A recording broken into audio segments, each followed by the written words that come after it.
शुक्लांबरधरं विष्णुं शशिवर्णं चतुर्भुजं प्रसन्नवदनं ध्यायेत् सर्वविघ्नोपशान्तयेत्। गुरुर्ब्रह्मा गुरुर्विष्णुः गुरुर्देवो महेश्वरः गुरुः साक्षात् परब्रह्म तस्मै श्रीगुरवै नमः। व्यासाय विष्णुरूपाय व्यासरूपाय विष्णवे नमो वै ब्रह्मनिधये वासिष्ठाय नमो नमः। कूजन्तं राम रामीति मधुरं मधुराक्षरम् आरुह्य कविताशाखां वन्दे वाल्मीकिकोकिलं। श्रुतिस्मृतिपुराणानाम् आलयं करुणालयं नमामि भगवत्पादशङ्करं लोकशङ्करं। वागर्धाविव सम्पृक्तौ वागर्धप्रतिपत्तये जगतः पितरौ वन्दे पार्वतीपरमेश्वरौ। सूक्तिं समग्रेतु न स्वयमेव लक्ष्मीः श्रीरङ्गराजमहिषी मधुरैः कटाक्षैः। वैदग्ध्यवर्णगुणगुम्भनगौरवैर्यां कण्डूलकर्णकुहराः कवयोधयन्ति। हैमोर्ध्वपुण्ड्रमजहन्मकुटं सुनासं मन्दस्मितं मकरकुण्डलचारुगण्डं बिम्बाधरं बहुलदीर्घकृपाकटाक्षं श्रीवेङ्कटेशमुखमात्मनिसन्निधत्ताम्। विमलपटी कमलकुटी पुस्तकरुद्राक्षशस्तहस्तपुटी कामाक्षी पक्ष्मलाक्षी कलितविपञ्ची विभासि वैरिञ्ची। मनोजवं मरुततुल्यवेगं जितेन्द्रियं बुद्धिमतां वरिष्ठं वातात्मजं वनरयूथमुख्यं श्रीरामदूतं शिरसा नमामि। आपदामपहर्तारं दातारं सर्वसम्पदां लोकाभिरामं श्रीरामं भूयो भूयो नमाम्यहम्। नारायणं नमस्कृत्य नरं चैव नरोत्तमं देवीं सरस्वतीं व्यासं ततो जयमुदीरयेत्। हरिः ओं। परमेश्वरस्वरूपैన సభకి నమస్కారం. గురువు యొక్క అనుగ్రహం చేత ఉదంకుడు కాలస్వరూపమైనటువంటి ఈశ్వర దర్శనాన్ని పొందినటువంటి ఘట్టాన్ని నేను మీకు వివరణ చేసి ఉన్నాను. గురువుగారికి ఇవ్వవలసినటువంటి దక్షిణని చెల్లించే కార్యక్రమం పూర్తయిపోయిన తర్వాత గురువుగారు అనుజ్ఞనిచ్చారు ఉదంకుడికి, నీవు వెళ్ళి తపస్సు చేసుకో అని. ఆయన వెళ్ళి తపస్సుని ప్రారంభం చేశాడు. కానీ నేను నిన్న మీతో మనవి చేశాను, స్వభావము అని ఒకటి ఉంటుంది. ఆ స్వభావమునందు బలము ఉంటుంది, బలహీనత ఉంటుంది. ఈ బలహీనత అన్న శబ్దాన్ని మీరు కొంచెం జాగ్రత్తగా పరిశీలనం చేస్తే వేదాంతంలో అది జీవుడితో పాటుగా అనేక జన్మలలో చేసినటువంటి కర్మల యొక్క ఫలితము వలన ఆ కర్మల యొక్క ఫలితమును జీవుడు అనుభవించినప్పుడు ఏర్పడినటువంటి వాసనాదోషంగా అంటిపెట్టుకుని వెడుతూ ఉంటుంది అతనితో పాటుగా. నేను మీతో స్పష్టంగా దాన్ని ఇంకొంచెం వివరణాత్మకంగా మాట్లాడవలసి వస్తే, శరీరము పడిపోతూ ఉంటుంది. ఒక శరీరము కొన్నాళ్ళు ఉంటుంది, ఆ శరీరం వెళ్ళిపోతుంది. మా నాన్నగారి అన్నదమ్ములు ఉండేవారు, అందరూ వెళ్ళిపోయారు. మా అమ్మగారి అక్క చెల్లెళ్ళు ఉండేవారు, అందరూ వెళ్ళిపోయారు. ఆ తరం అంతా వెళ్ళిపోయింది. మా తరం ప్రారంభమైంది. మా తరంలో మా పెద్దనాన్నగారి పెద్ద అబ్బాయి, మా తరంలో పెద్దన్నగారు మొన్ననే పడిపోయాడు. కాబట్టి పడిపోతాయి శరీరాలు. ఒక్కొక్క శరీరం పడిపోతుంది. పడిపోతే ఆ జీవుడు శరీరంలోంచి నిర్గమిస్తాడు, బయటికి వెళ్ళిపోతాడు. వెళ్ళిపోతే ఎక్కడికి వెళ్ళాలి? ఎక్కడికి వెళ్ళడానికి ఏమి ఉండదు. రవీంద్రనాథ్ ఠాగూర్ గీతాంజలిలో వర్ణిస్తాడు, తల్లి ఒళ్ళో పడుకోబెట్టుకోబడినటువంటి పసిపిల్లవాడికి తల్లి స్తన్యం ఇచ్చేటప్పుడు కుడి స్తనాన్ని వాడి నోట్లో పెట్టి వాడి కడుపు నిండలేదని వాడి తలని ఇటు నుంచి ఇటు తొడ మీదకి మార్చుకుని ఎడమ స్థనాన్ని వాడి నోట్లో పెట్టేటప్పుడు మధ్యలో ఉండే వ్యవధి ఎలా ఉంటుందో, జీవుడు ఈ శరీరాన్ని విడిచిపెట్టి ఇంకో శరీరంలోకి వెళ్ళడం అలా ఉంటుంది. భాగవతంలో దాన్ని ఒక అద్భుతమైన ఉపమానంతో వర్ణిస్తారు. గొంగళి పురుగు ఆకు మించి ఆకు మీదకి వెళుతుంది. వెళ్ళేటప్పుడు ఒక ఆకు మీదకి వెళ్ళి ఆకు చివర వరకు వెళ్ళి ఆ ఆకుకి దగ్గరగా ఉండే ఇంకో ఆకుని చూసుకుంటుంది. చూసుకుని మొట్టమొదట ఆ ముందు భాగాన్ని పైకెత్తుతుంది. పైకెత్తి గభాలన ఆ అవతల ఆకు మీదకి వాలుతుంది. వాలి పాకడం మొదలుపెట్టిన తర్వాత మెల్లిగా ఆఖరి భాగం వచ్చేటప్పటికి ఏమవుతుందంటే ఆ కొద్ది బరువుకి ఆకల పట్టుకుని ఉంటుంది. ఈ కొంచెం భాగాన్ని కూడా లాగేసుకుంటుంది అవతలాకు మీదకి, యువతలాకు దూరంగా వెళ్ళిపోతుంది. అలాగే జీవుడు ఒక శరీరాన్ని విడిచిపెట్టి వేరొక శరీరంలోకి వెళ్ళిపోతూ ఉంటాడు. వెళ్ళిపోయేటప్పుడు వచ్చేటటువంటి పెద్ద సమస్య అంతా ఎక్కడొస్తుందంటే, ఈ శరీరంతో ఉన్నంత కాలము దీన్ని భోగస్థానంగా వాడుకుంటూ దేని మీద విపరీతమైన మమకారాన్ని పెంచుకున్నాడో, దేన్ని అనుభవించడంలో తాదాత్మ్యతని పెట్టుకున్నాడో ఆ వాసనని పట్టుకుని పెడతాడు. ఒక ప్రత్యేకమైన పదార్థము అంటే ఇష్టం అనుకోండి, దానికి ఏ ప్రమేయం లేకుండా, దానికి ఒక ఆధారం లేకుండా, మీరు చూడండి, ఒక శిశువు జన్మిస్తాడు, వాడికి కొంచెం పెద్దవాడు అవగానే నాకు ఇది వద్దంటాడు, నాకు ఇది వద్దు. వాడికి వెల్లుల్లిపై వాసన చూస్తే వాంతి వస్తుంది, వాడు వెల్లుల్లిపై తినడు ఎప్పుడు. అంటే అది ఈ జన్మ సంస్కారం కాదు, వాడు గత జన్మలలో ఎక్కడో ఆహార నియమాన్ని బాగా పాటించి రజోగుణ ప్రకోపం కల్పించగలిగినటువంటి పదార్థమును తనంత తానుగా పరిత్యజించడంలో చేసిన పరిశ్రమ యందు కృతకృత్యుడై అప్పుడు గెలిచినటువంటి వాసనాబలం జీవుడితో వచ్చింది. అందుకని వాడు వెల్లుల్లి తినడు. వాడు ఒక వస్తువుని ఎక్కువ ఇష్టపడతాడు. ఏదో తెల్లటి రంగు ఉందనుకోండి, చాలా ఇష్టపడతాడు. ఎప్పుడూ తెల్లటి బట్టలే కట్టుకుంటాడు, అసలు రంగు బట్ట కట్టుకోడు. ఎప్పుడూ తెల్ల బట్టలే. ఎందుకలా? లోకంలో అందరూ కట్టుకోవట్లే రంగు బట్టలు. అంటే అతనికి ఈ రంగుల మీద వ్యామోహం పోయి ఏదో సత్వగుణంలో ప్రవేశించాలని ఎప్పుడూ తెల్లటి బట్టలు కట్టుకుని ఉండాలనేటటువంటి సాధన కొంతకాలం చేశాడు గతంలో. ఆ జీవుడు కొంత దూరం వెళ్ళాడు, ఆ సాధన పూర్తి అవ్వలేదు, విడిచిపెట్టాడు. మళ్ళీ ఈ జన్మలోకి వచ్చాడు. ఇప్పుడు అతనికి ఇతర రంగుల వస్త్రాల మీద వ్యామోహం ఉండదు. మిగిలిన వాళ్ళందరూ వెళ్ళి రంగురంగుల బట్టలు బోల్డన్ని చూసుకుంటూ ఉంటారు, అతనికి ఆ బాధ ఉండదు. అతను కేవలం ఎప్పుడూ తెల్లటి బట్టలే కట్టుకుంటాడు. ఎంత వ్యామోహాన్ని జయించాడో మీరు జాగ్రత్తగా ఆలోచించండి. అంత తేలిక విషయం ఏం కాదు. అతనికి దేంతోనూ ఇబ్బంది లేదు. అతనికి ఒక తెల్లటి ప్యాంటు, తెల్లటి షర్టు ఉంటే చాలు. అతను గెలిచాడు వాసనాబలాన్ని. అలాగే గెలవని వాసనాబలం ఉంటుంది, ఒకదాని మీద వ్యామోహం ఉండిపోతుంది. ఉండిపోయిన వ్యామోహం కూడా జీవుడి వెంట వచ్చేస్తే అందులో చాలా ఇబ్బందికరమైనటువంటి లక్షణం ఏమిటంటే, తాను ఇష్టపడినదేదో ఆ ఇష్టపడిన వస్తువును తాను పొందడంలో ప్రతిబంధకంగా వచ్చినటువంటి వాడు ఎవరున్నాడో వాడి మీద దీర్ఘకాలము కోపం పెట్టుకునేటటువంటి లక్షణమును కలిగి ఉండడం.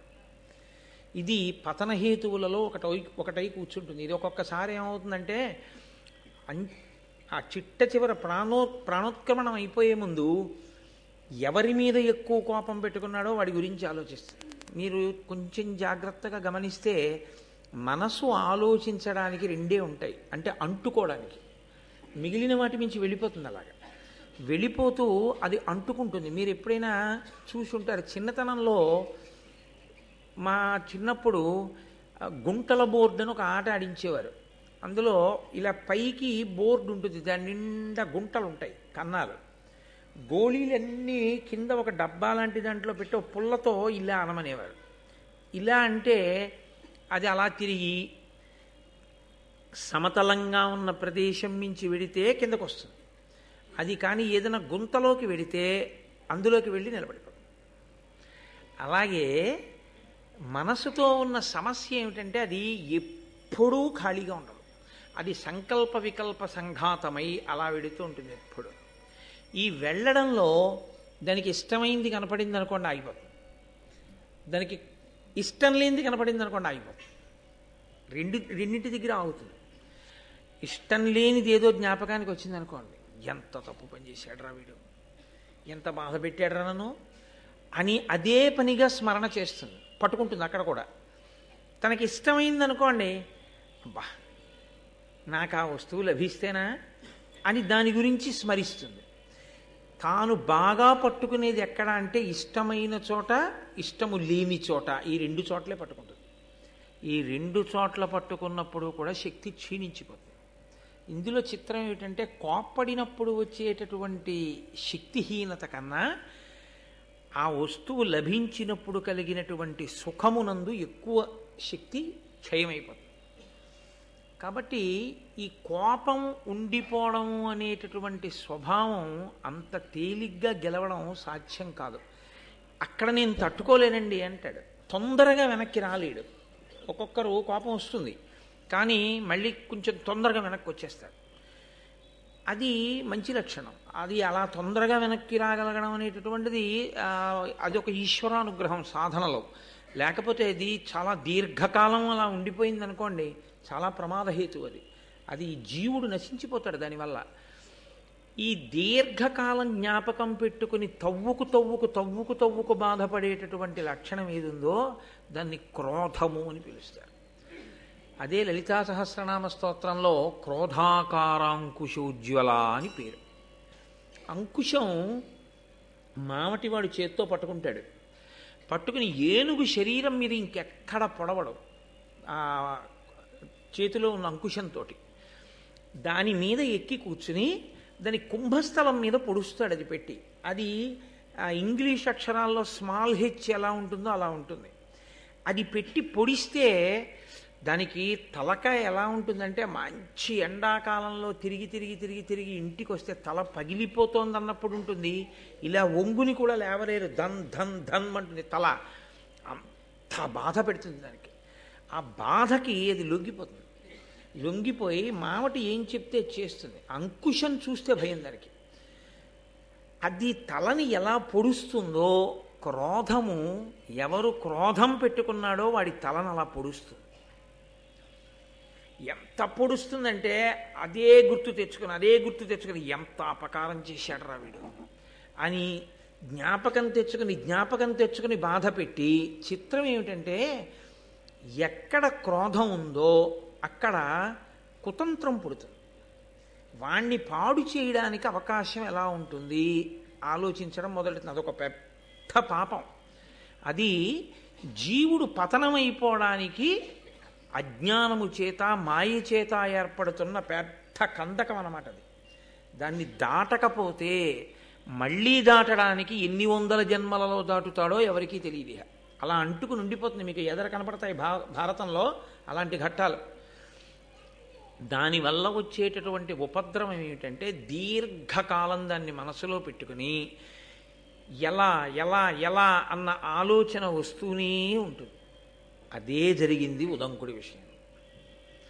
ఇంత దర్శనం చేశాడు, ఇంత గురుదక్షిణ కట్టాడు, గురువుగారి దగ్గర ఆశీర్వచనం పొందాడు, ధన్యుడయ్యాడు, ఆశ్రమాన్ని నిర్మించుకున్నాడు, చక్కగా తపస్సు చేస్తున్నాడు. కానీ అతనికి అప్పుడప్పుడు జ్ఞాపకం వస్తూ ఉంటాడు తక్షకుడు.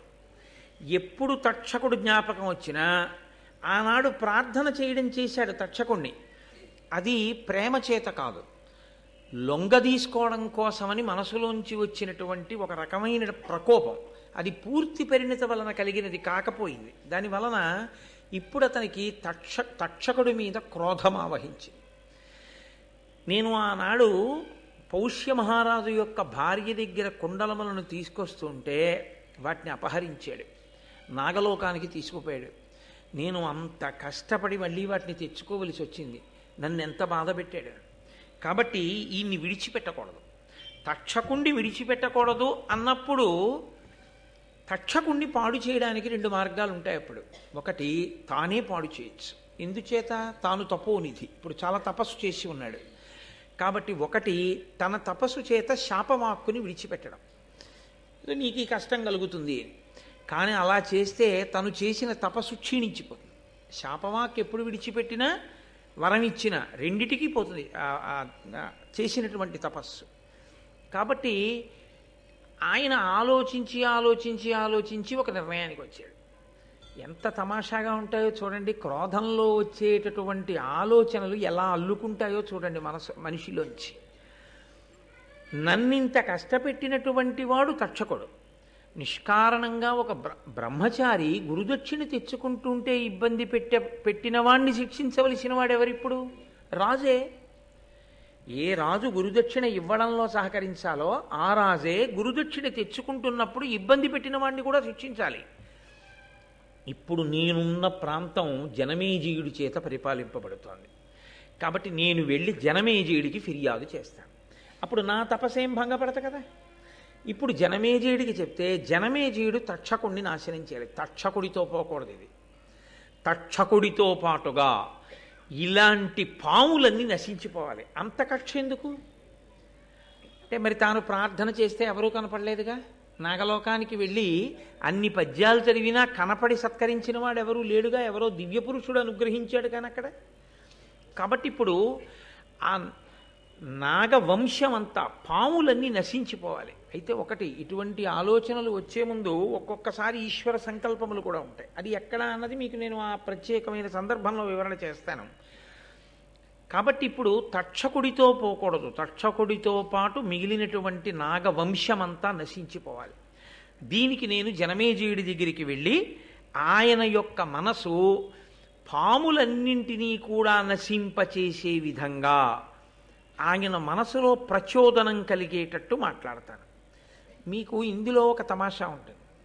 బాగా కోపం ఉన్నవాడు వెంటనే మాట్లాడడం ఒక ఎత్తు, అదుపు తప్పి ఉంటుంది ఆ మాట. అప్పుడు నోటి నుంచి వచ్చేటటువంటి మాటలో ఉచ్చనీచములు ఉండవు. గబుక్కుని నోటి వెంట అనరాని పరుషవాక్యాలు వచ్చేస్తాయి. మనసు ఇంకా చాలా అదుపులో ఉంచుకుని మాట మాత్రమే వ్యగ్రతతో ఉంది తప్ప మనసు అంత తొందరగా ఆ తమోగుణానికి రజోగుణానికి పూర్తిగా వశమైపోయేంత స్థితిలో ఉన్నవాడు కాదు ఆయన. అని గుర్తు ఏమిటంటే దేనికి కోపం వచ్చిందో అదొకటే మాట్లాడతాడంతే తప్ప నింద చేయడం కానీ, నోటి వెంట పరుషవాక్యాలు విడిచిపెట్టడం కానీ, తిట్టడం కానీ అలాంటివి రావు. అంటే అదుపులో ఉంది అని గుర్తు. ఇందులో తిన్నగా వెళ్ళి తాను జనమేజయుడికి చెప్పేశాడు అనుకోండి, అది ఏదో అతకని విధంగా తన కోపం అంతా వెళ్ళగక్కినట్టు ఉంటుంది. కానీ అలా ఉండకూడదు. ఇప్పుడు తన కోపం వెళ్ళగక్కడం ప్రధానం కాదు, జనమేజయుడికి కోపం రావాలి తక్షకుడి మీద. ఇప్పుడు తన కోపాన్ని జనమేజయుడి మనసులో పెట్టాలి. పెట్టి నిజమే నేను తక్షకుడి వంశాన్ని, నాగుల్ని నాశనం చేసేయాలనేటటువంటి బుద్ధి పుట్టాలి. ఇప్పుడు ఏం చేస్తారో తెలుసా అండి? నేను వెళ్ళి ఇలా చెప్తే ఇలా అంటాడు. అప్పుడు నేను ఇలా అంటే నా బేలతనం బయటికి వస్తుంది. ఏమయ్యా నీ మనసులో ఉన్న రాగద్వేషాలన్నీ నాకు అంటించడానికి వచ్చావా అంటే, నన్ను వాడుకోవడానికి వచ్చావా అంటే మళ్ళీ అదో అవమానం. అందుకని ఒకవేళ అతని వైపు ఎవరైనా సభలో మాట్లాడితే, నేను మాట్లాడితే ఇంకా రాజు మళ్ళీ దాన్ని అలా కాదయా ఇలా జరిగిందేమో అనడానికి అవకాశం ఉండకూడదు. అలా రాజు మనసులో క్రోధం కలగాలి. కాబట్టి నేను ఎలా మాట్లాడితే ఆయన బుర్రకెక్కుతుంది. ఇది బాగా సావధానంగా ప్రణాళిక నిర్మాణం చేయడం. ఇది మరింత ప్రమాదకరమైన స్థితి. ఎందుకో తెలుసా అండి? అవతలవాడి పతనం కోసం యువతలవాడు తన క్రోధాన్ని అణిచిపెట్టి ఇంకొకరి మనసులోకి ఆ క్రోధాన్ని ప్రవేశపెట్టడం కోసం గొప్ప ప్రణాళికని నిర్మాణం చేయడం. ఇది పైకి చూడ్డానికి అబ్బా ఎంత గొప్ప వ్యూహరచన చేశాడండి అనిపిస్తుంది. యథార్థమునకు అవి జారుడు మెట్లు. అలాంటి జారుడు మెట్ల మీద నిలబడిన వాడు జీవుడు కిందకి వెళ్ళిపోతాడు, జీవుడు జారిపోతాడు. ఎందుకనంటే నిన్ను మోసం చేసిన వాడు ఏ పాపాన్ని పొంది ఉన్నాడో, మోసం చేసిన వాడి పట్ల చేసేటటువంటి కుట్ర చేత నీవు కూడా అలాగే జారిపోతున్నావు. సమానంగా జారిపోతున్నప్పుడు ఈశ్వరుడు ఇప్పుడు అతన్ని మాత్రమే శిక్షించవలసిన అవసరం ఎక్కడుంది? నీకు శిక్ష వేయవలసి ఉంటుంది.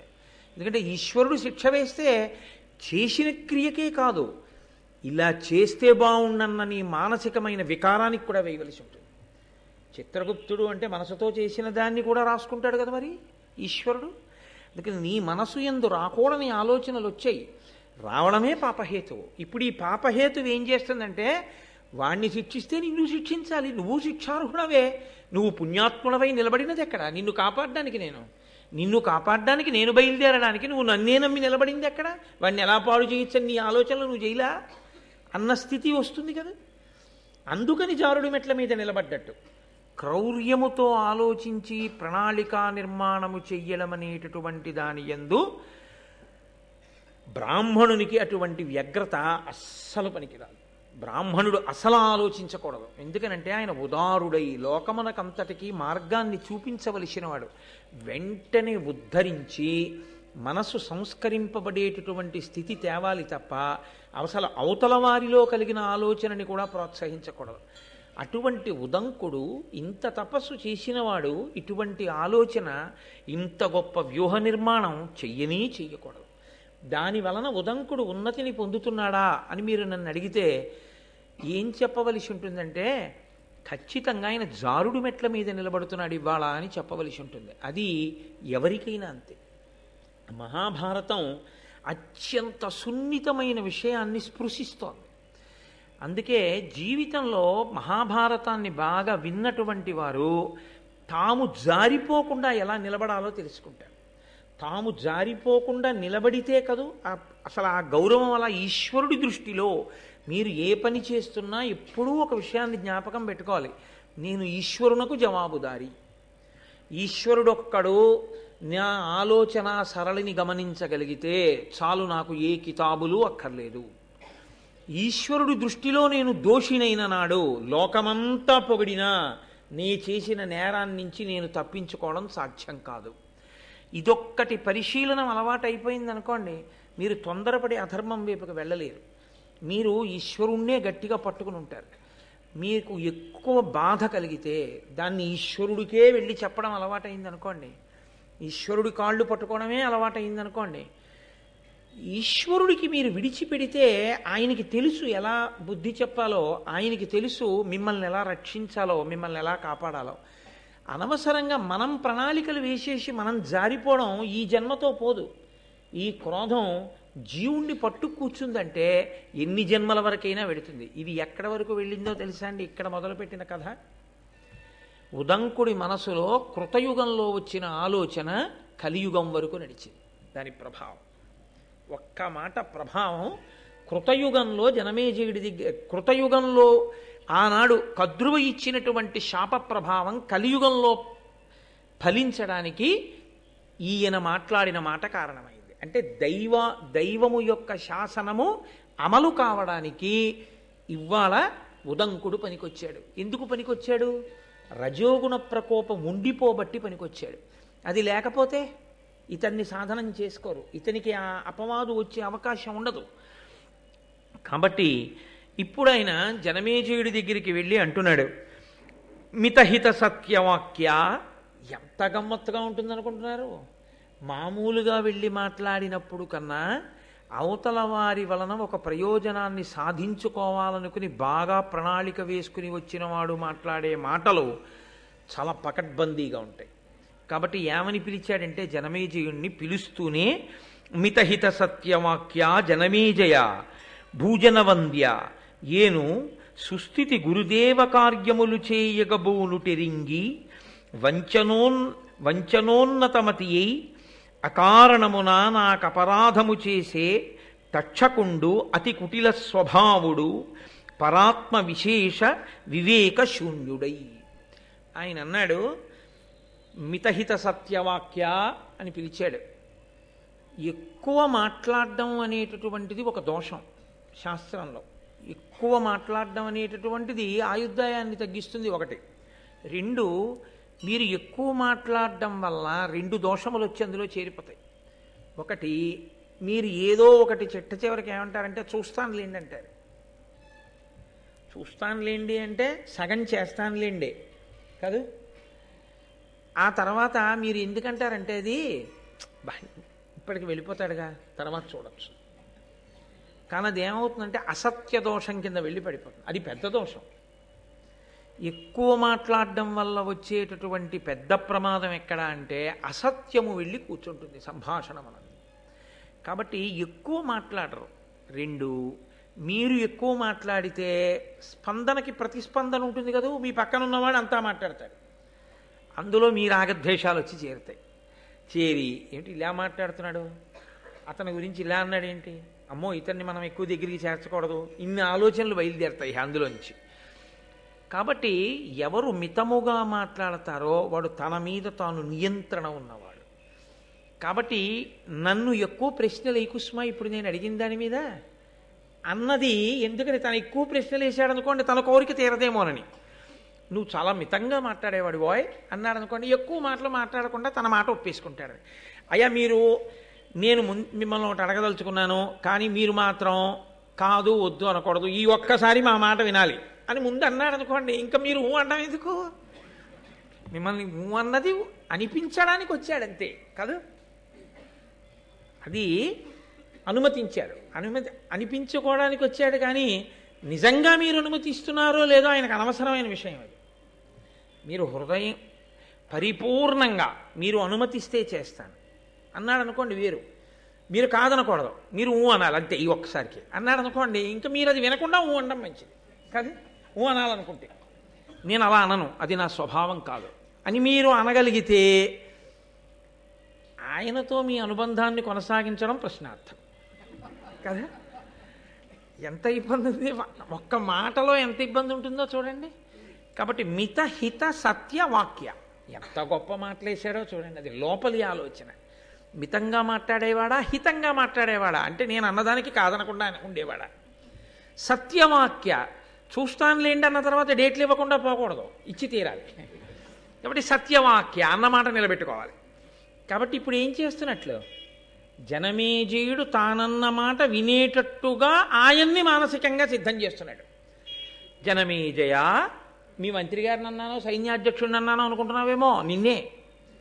కాబట్టి మితహిత సత్యవాక్య జనమేజయ, నేను చాలా మంచివాణ్ణయా. భూజనవంద్య, ఏను సుస్థితి గురుదేవ కార్యములు చేయగబూనుటెరింగి, నేను గురుదక్షిణ తేవడం కోసమని చెప్పి వెళ్ళి వస్తున్నాను, నేను పవిత్రమైన పని మీద ఉన్నానని తెలిసి కూడా ఇది చెయ్యకూడని పని, ఇది చెయ్యవలసిన పని అనేటటువంటి వివేకాన్ని పూర్తిగా మర్చిపోయి పెద్దల పట్ల ఎలా ప్రవర్తించాలో ప్రవర్తించవలసినటువంటి విధానాన్ని పూర్తిగా విస్మరించి కుటిల స్వభావుడై అవతల వారిని మోసం చెయ్యడమే తన ప్రధానమైనటువంటి ఆలోచన విధానంగా పెట్టుకున్నవాడై ఆ తక్షకుడున్నాడే, ఆయన నన్ను చాలా ఇబ్బంది పెట్టాడు.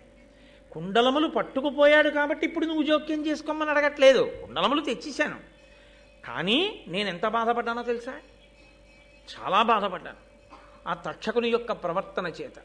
కాబట్టి భూజనవంద్య, భూమిజనుల చేత నమస్కరింపబడేవాడా, అటువంటి తప్పు చేసినవాడు ఇప్పుడు దానివల్ల వచ్చిన నష్టమేమిటి అని నువ్వు వదిలిపెట్టడానికి వీల్లేదు. నేను బాధపడ్డానా లేదా, కాబట్టి ఆ బాధపడిన దానికి నువ్వు పరిహారం చూపించాలంటే తక్షకుణ్ణి నువ్వు శిక్ష వేయాలి అని.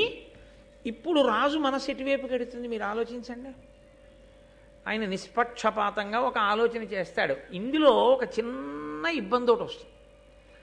పోన్లేండి పంతులు గారు, దానికి ఏముంది, నిజమే కుండలాలు ఎత్తుకుపోయాడులేండి, మీరేం సామాన్యులా, మీకు వెంటనే దివ్య పురుషుడు కనిపించి మీకు ఆ కుండలాలు ఇచ్చేసి ఆ గుర్రం చెవిలో మీరు ఊదేసరికి అగ్నిహోత్రం అంతా వ్యాపించలా, అటువంటి మహానుభావులు మీరు ఇవాళ మా సభకి రావడమే చాలా సంతోషం, రెండు పూలదండలు అని ఆయనకి వేసేసి కాళ్ళు కడిగేసి అవి నెత్తి మీద జల్లేసుకుని ఓ పంచల్సా పెట్టి పంపించేశాడు అనుకోండి, ఈయన కోరిక తీరుతుందా?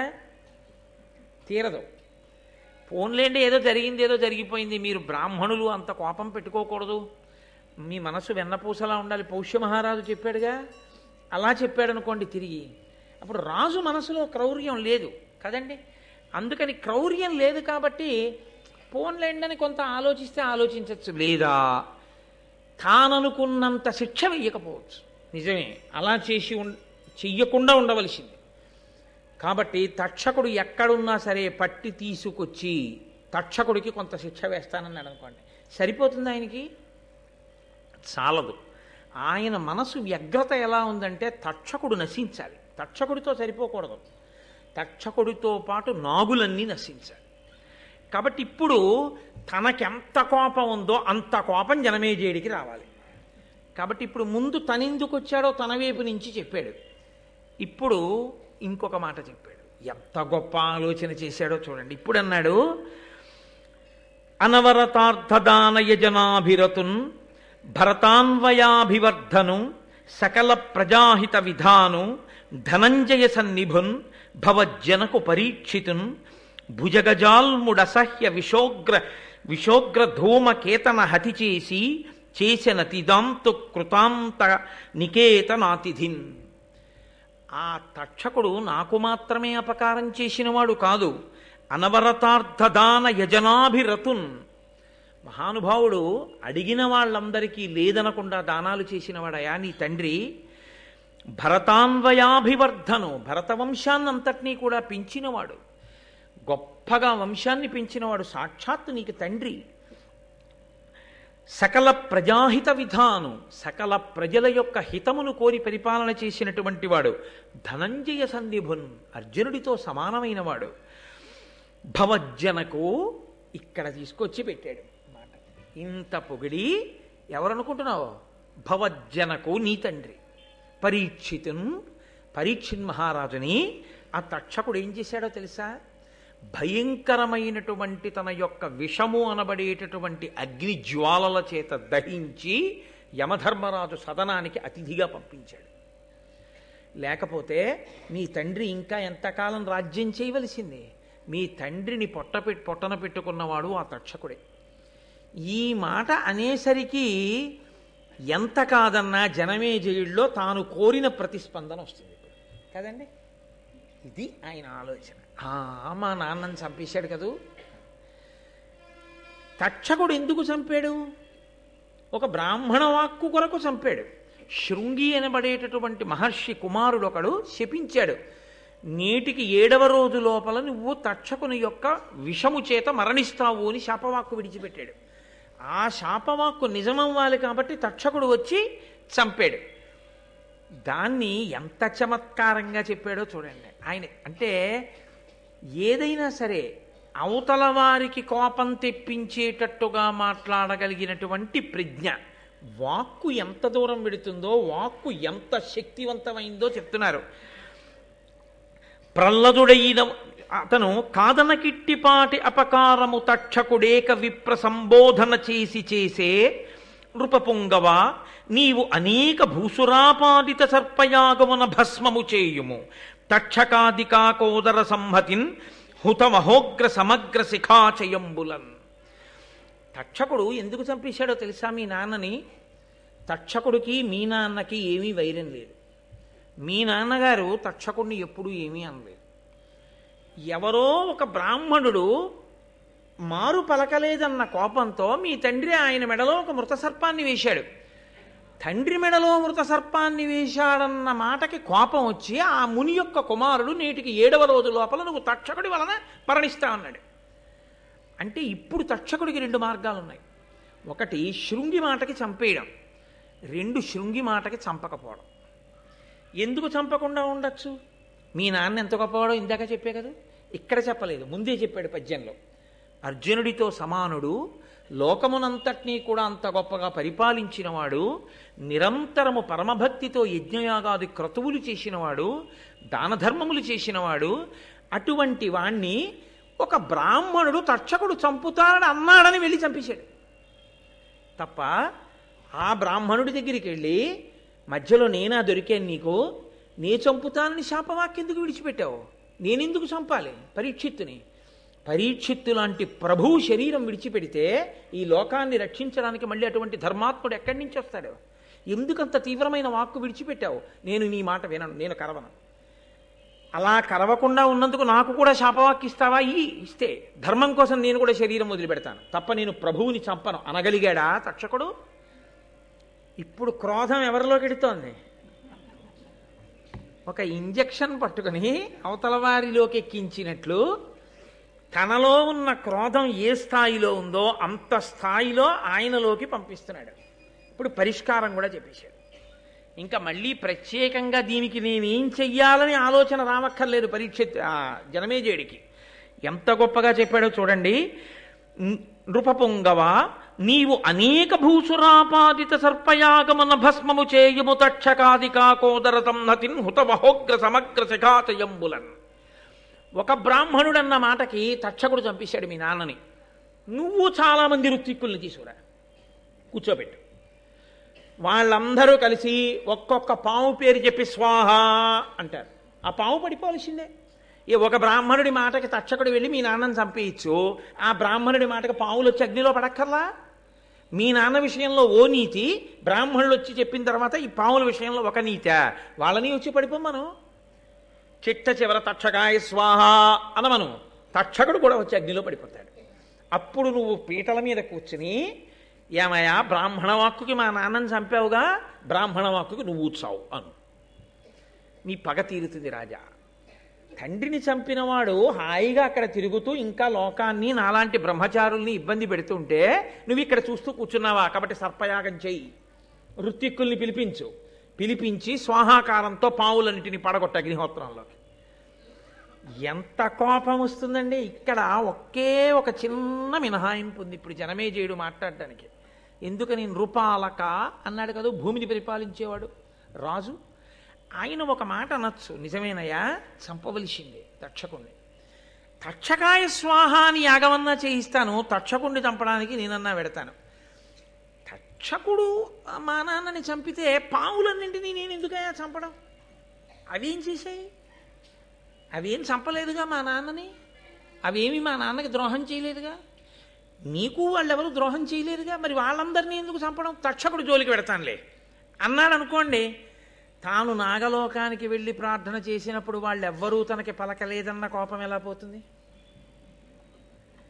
మీరు లోకంలో ఒక గమ్మత్తు ఉంటుంది చూడండి. ఆయనకి చెప్పానండి, ఆయన వినలేదు. వాళ్ళ అన్నయ్యకి చెప్పాను, వాళ్ళ అన్నయ్య వినలేదు. వాళ్ళ తమ్ముడికి చెప్పాను, వాళ్ళ తమ్ముడికి వినలేదు. వాళ్ళందరూ నశించిపోవాలండి అంటాడు. ఎందుకని? తనకి అసలు ఎవడ చెయ్యాలో వాడు చేయడం కాదు, తను ఎవరెవరికి చెప్పాడో వాళ్ళు ఎవరూ వినలేదు తన మాట. అందరి మీద కోపమే. కాబట్టి ఇప్పుడు ఇంత కోపం అవతల వాళ్ళలోకి వెళ్ళాలి, వాళ్ళందరినీ కూడా చంపేయడానికి. నిజమే, ఎందుకు చేయకూడదు యాగం? పాములన్నింటినీ చంపేయాలి అన్న ఆలోచన రావాలంటే అసలు ఆ మాట అడగకూడదు జనమేజయుడు. అడగకుండా తను జవాబు చెప్పాలి. మితహిత సత్యవాక్య. ఇంకా మళ్ళీ అనుమానాలు రాకూడదు జనమేజయుడికి, ఇంతకన్నా ప్రశ్నలు వేయకూడదు అనిపించాలి. అందుకని తర్వాత పద్యంలో అన్నాడు, ప్రహ్లదుడైన ఒక్క కులపాంసను చేసిన దానన్ తత్కులం బెల్లను దూషితంబకుట ఏమి అపూర్వము కావునన్ మహీవల్లభ తక్షకాధము నెపంబున సర్పము నెల్ల అగ్నిలో త్రెళ్ళగ సర్పయాగమతి ధీయుత చేయుము విప్రసమ్మతిన్. ఏమి రాజా నువ్వు పూర్వం నీతి వినలేదా? ఒక కులంలో ఒక్క దుర్మార్గుడు జన్మిస్తే ఆ దుర్మార్గుడి కారణంగా కులమంతా నశించిపోతోంది, ఆ జాతి నశించిపోతోంది. అలా ఇంతటి దుర్మార్గుడు పరీక్షిత్తు వంటి ధర్మాత్ముండే చంపినటువంటి తక్షకుడు పుట్టిన కులం నశించిపోవద్దు. కాబట్టి ఆ పావులన్నీ పోవలసింది. ఇవాళ తక్షకుడు, రేపు నోట్లో విషం ఉన్న మిగిలిన పావులు, రేపు ఇంకోళ్ళ తోలికెడతాయి. నేను పావు అన్నది ఉండడానికి వీల్లేదు, పావులన్నీ పడిపోవలసిందే అగ్నిహోత్రంలో. కాబట్టి విప్రుల్ని కూర్చోపెట్టు, ప్రభువు ఇలా చెయ్యొచ్చని చెప్పు, నచ్చ చెప్పు, బ్రాహ్మణులు ఒప్పుకుంటారు. యాగం మొదలుపెట్టు, వాళ్ళు స్వాహాకారం చేస్తారు, పడిపోతాయి అంతే అగ్నిహోత్రం. పడిపోతే పావులన్నీ చచ్చిపోతాయి. అందుకని అలా పిలిపించు, యాగం మొదలుపెట్టు అంటే జనమేజయుడు ఒక్క మాట మాట్లాడినట్టు లేదు. ఉత్తర క్షణం ఆయన చాలా, నువ్వు చెప్పింది ఎంత మాత్రము ఇందులో అనుమానం లేదయా, నిజమే, నేను సర్పయాగం చెయ్యవలసిందే అని ఋత్విక్కుల్ని పిలిచి, రండి మీ అందరూ కూర్చుని సర్పయాగం ప్రారంభం చేయండి. ఈ సర్పయాగం చేత లోకంలో ఉండేటటువంటి నాగులన్నీ కూడా ఈ అగ్నిహోత్రంలో పడిపోయి ఇవన్నీ మరణించవలసిందే అని సంకల్పం చేసేసాడంతే. చాలా జాగ్రత్తగా జ్ఞాపకం పెట్టుకోవలసిన విషయం ఏంటంటే, చాలా కోపం వచ్చినటువంటి వ్యక్తి చాలా కోపంలో ఏ ప్రణాళికా నిర్మాణము చేయరాదు. కోపంగా ఉన్నప్పుడు మీరేమీ ఆలోచన చేయకూడదు. అంతకన్నా ఏది చెయ్యాలో మీరు కోపంతో ఇంకోరికి చెప్పొదిలేయడం చాలా మంచిది తప్ప మీరు ఆలోచన చేసి అప్పుడు ఏమి నిర్ణయాలు మీరు తీసుకోకుండా ఉండడం మంచిది. ఎందుకో తెలుసా? ఇదిగో ఇలాగే పెడుతుంది.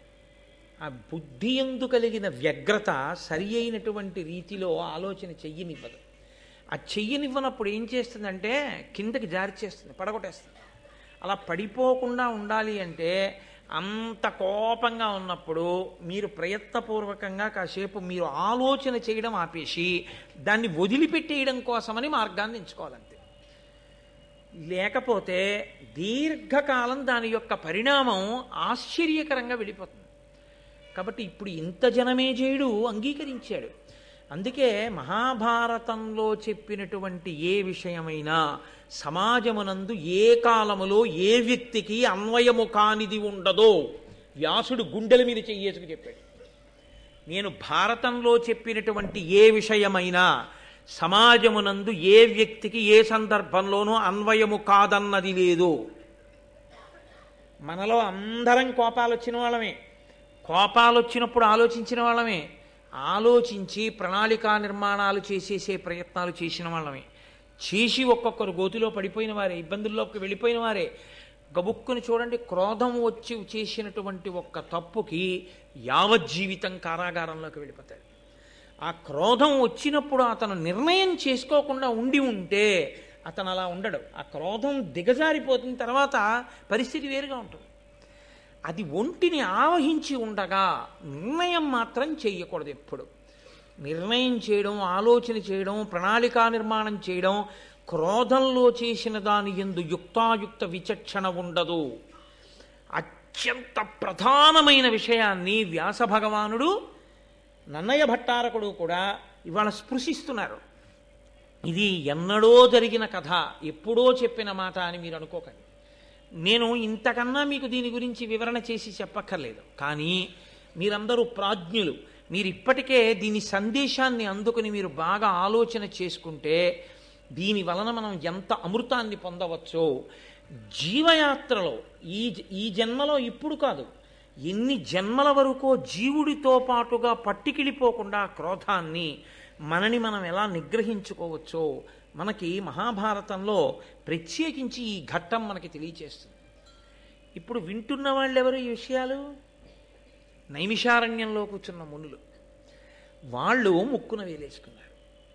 అన్న ఎంత మాటయా, జనమేజయుడు సర్పయాగం మొదలుపెట్టాడా, అందులోకి వచ్చి పావులన్నీ పడిపోతాయా, పావులన్నీ కాలిపోతాయా?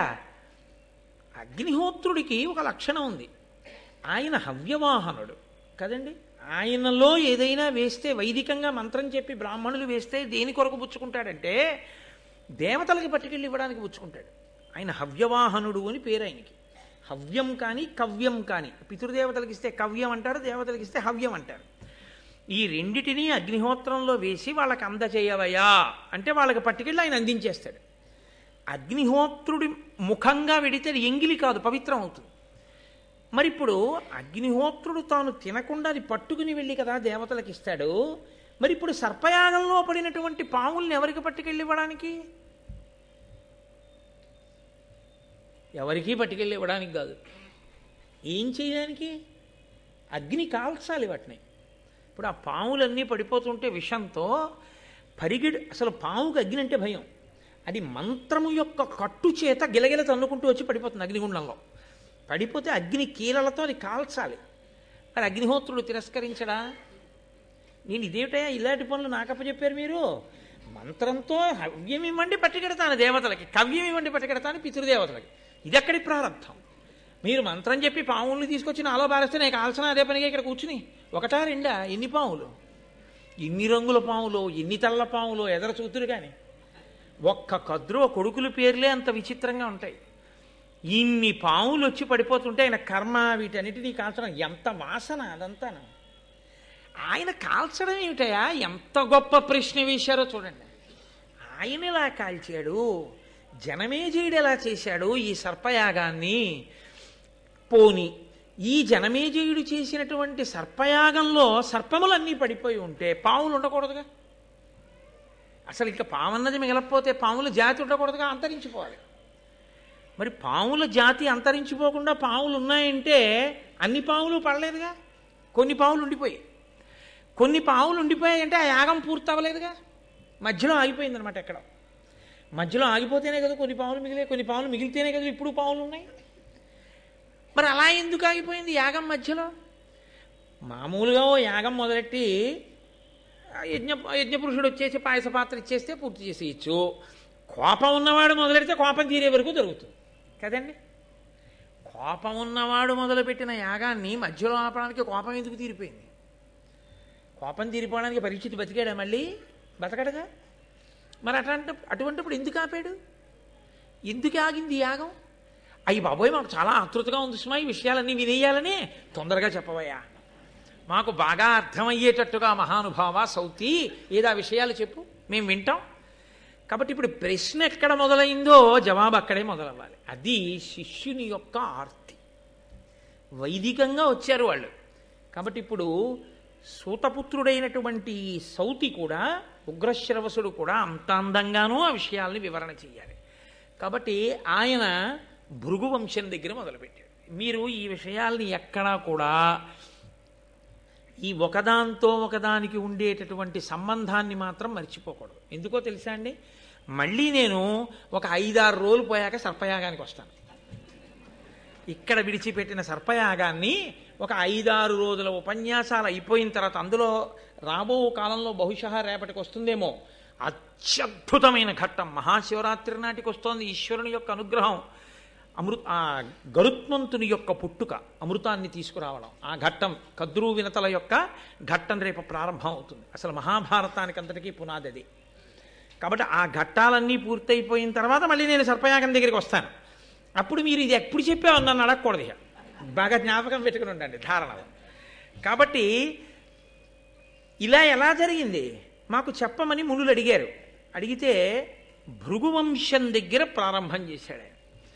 ఆ భృగువు ఆయన భార్య పులోమ, వాళ్ళిద్దరూ ఆశ్రమంలో చాలా అన్యోన్యంగా చక్కగా ఆనందంగా జీవితం గడుపుతున్నారు. గృహస్థాశ్రమంలో జీవితం ఎలా ఉండాలో అలా భృగువు జీవితాన్ని గడుపుతున్నాడు. గృహస్థాశ్రమము అనేటటువంటి మాటకి అర్థం తెలియకుండా గృహస్థాశ్రమంలో ఉండడం కన్నా దోషం ఇంకోటి లేదు.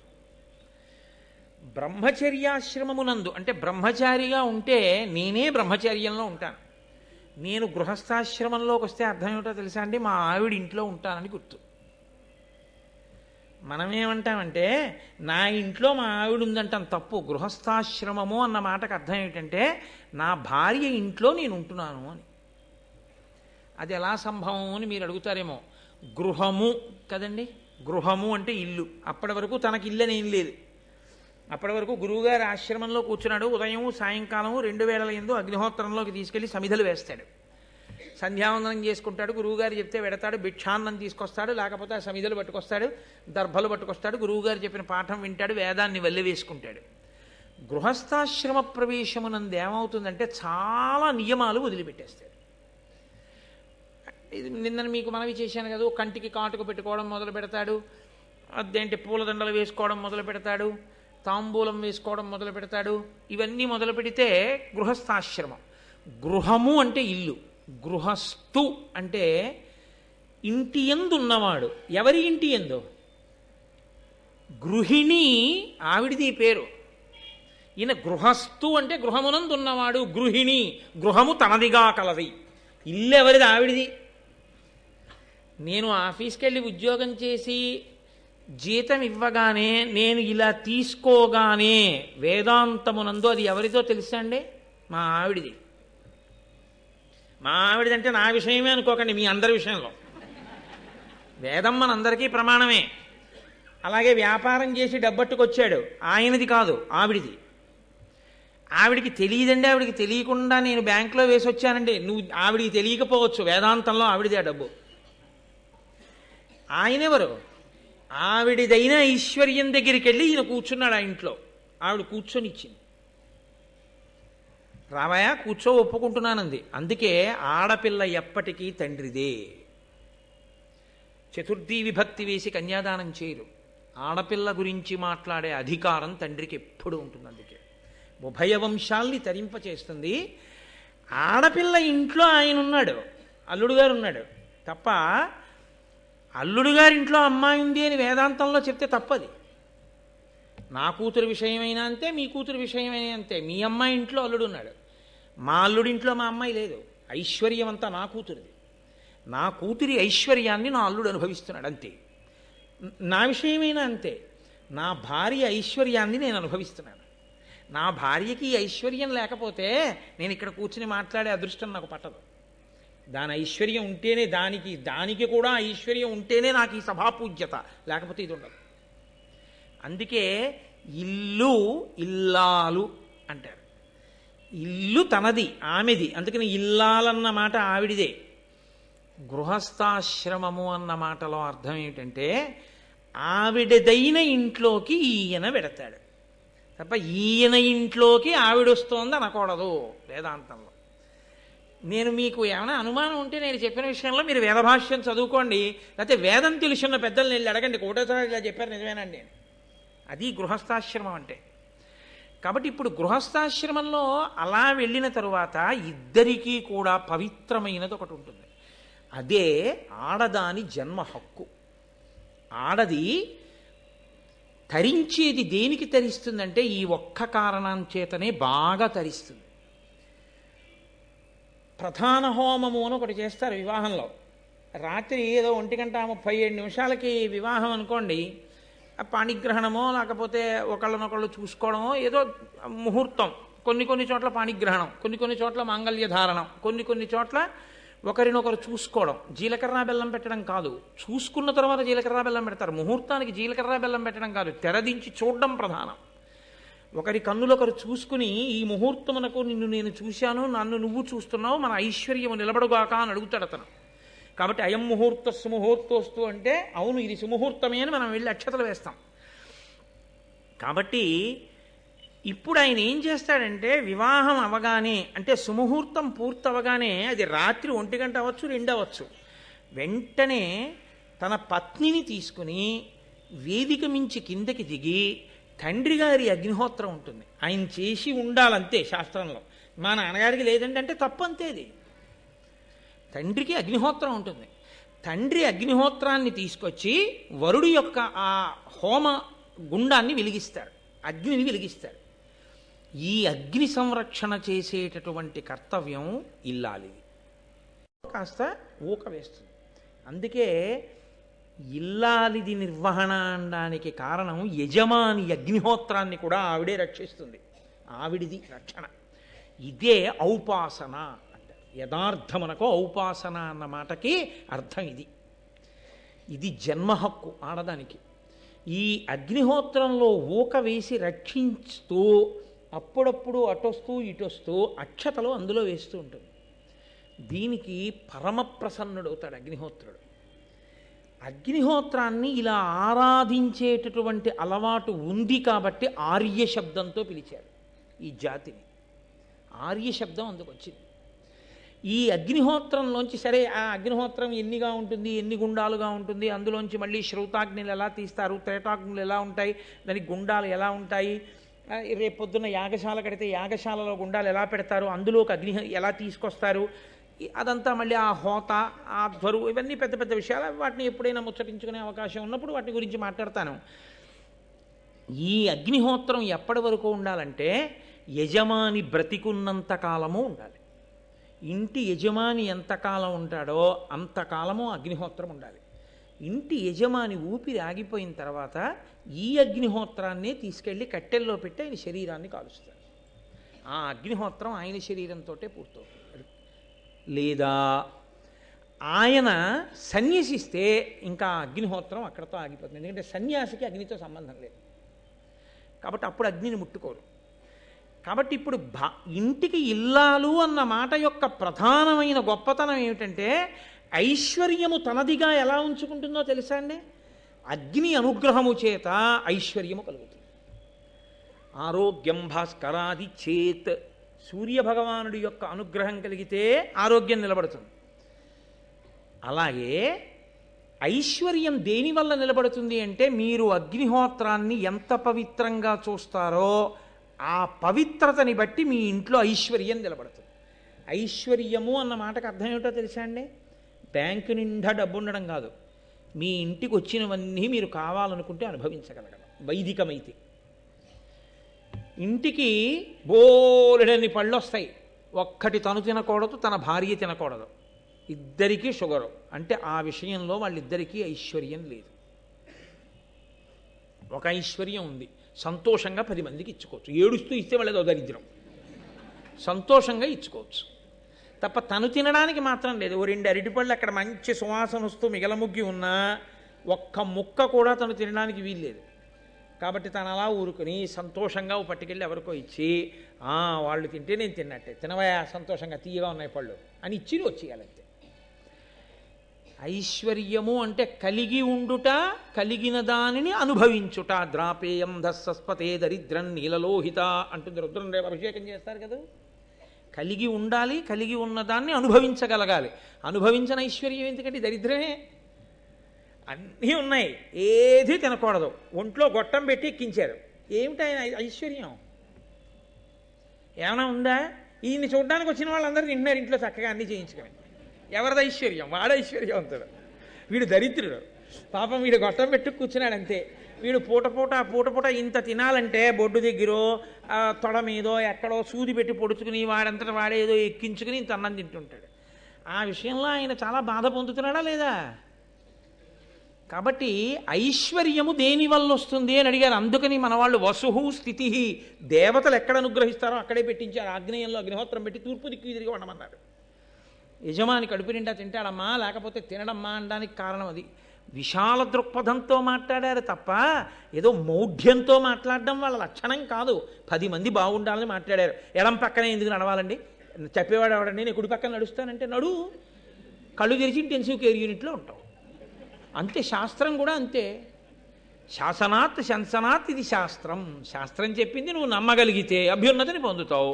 శాస్త్రం నమ్మకం లేదు, నీ కర్మ. ఎవడేం చేస్తాడు దానికి? నువ్వు పాడవడం ఎందుకు, 10 మందిని పాడు చేయడం ఎందుకు? కాబట్టి అగ్నిని రక్షిస్తుంది భార్య. భార్య కాదు, నిజానికి పత్ని అన్న మాట వాడవలసి ఉంటుంది. ఎందుకంటే యజ్ఞమునందు కానీ ధర్మకార్యమునందు కానీ పక్కన కూర్చునే అధికారం ఎవరికి ఉంటుందో ఆవిడే పత్ని. కాబట్టి ఇప్పుడు పత్ని యొక్క ప్రధాన కర్తవ్యం ఏమిటి అంటే అగ్నిరక్షణమే. అసలు అగ్నిరక్షణం అనేటటువంటిది ఇల్లాలు జీవితంలో ఎప్పుడూ చెయ్యలేదనుకోండి.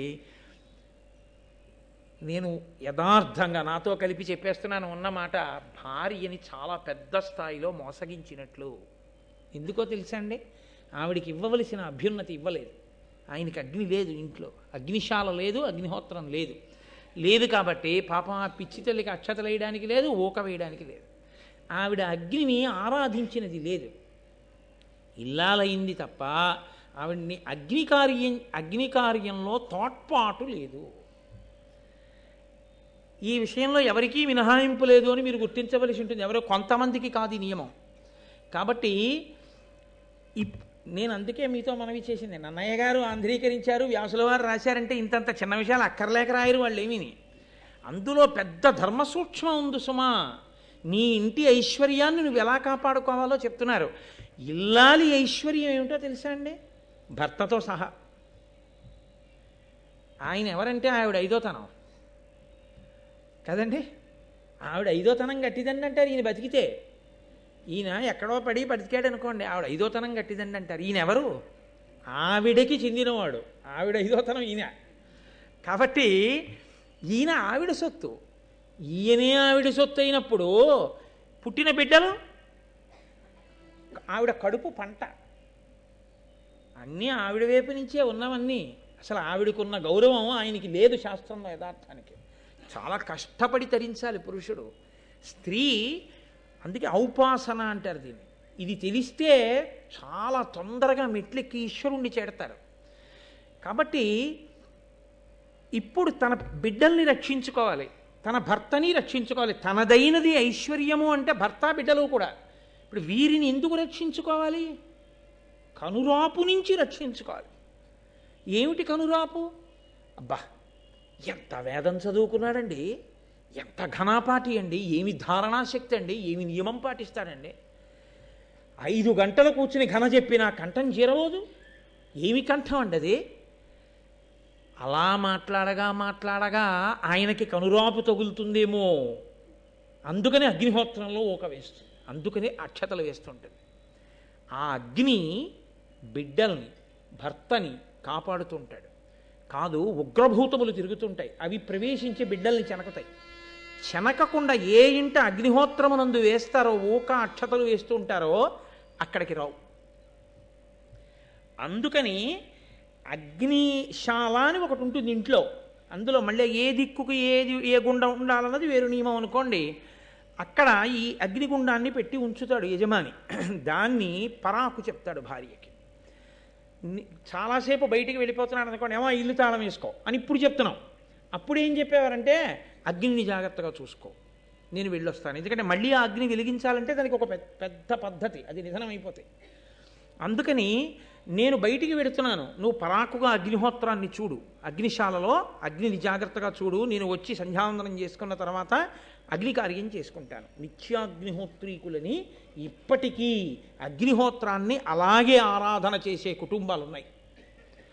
నేను గత సంవత్సరం గుంటూరులో శ్రీరామాయణం చెప్పే రోజుల్లో శృంగగిరిపీఠ నిర్వాహకులు హరిప్రసాద్ గారు విజయవాడ నుంచి పిలిపించారు నాకు ఆశీర్వచనం చేయించడానికి. ఒక ప్రత్యేక సందర్భంలో నిత్యాగ్నిహోత్రీకులు వచ్చారు. ఆ రోజు సాయంకాలం వాళ్ళు అగ్నికార్యం చేసుకుని వచ్చారు ఆశీర్వచనం చేయడానికి. ఇప్పటికీ ఉన్నాయి ఆ కుటుంబాలు.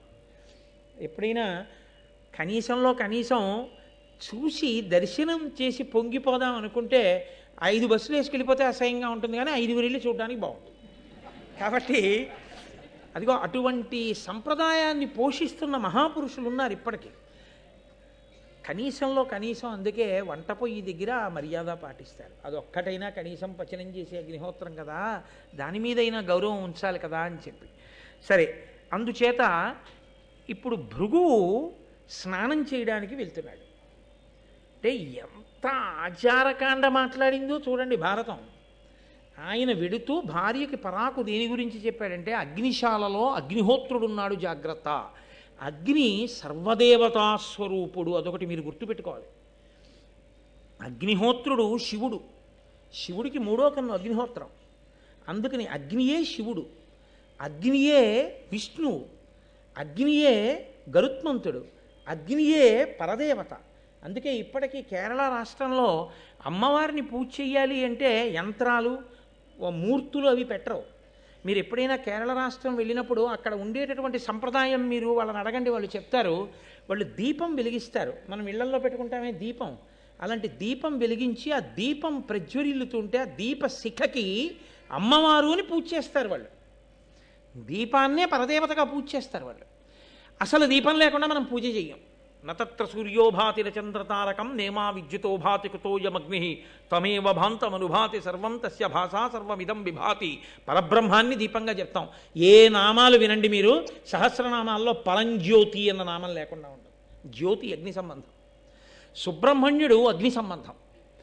అందుకే ఆయనకి పావకి అగ్నిపుత్రుడు అని ఒక పేరు.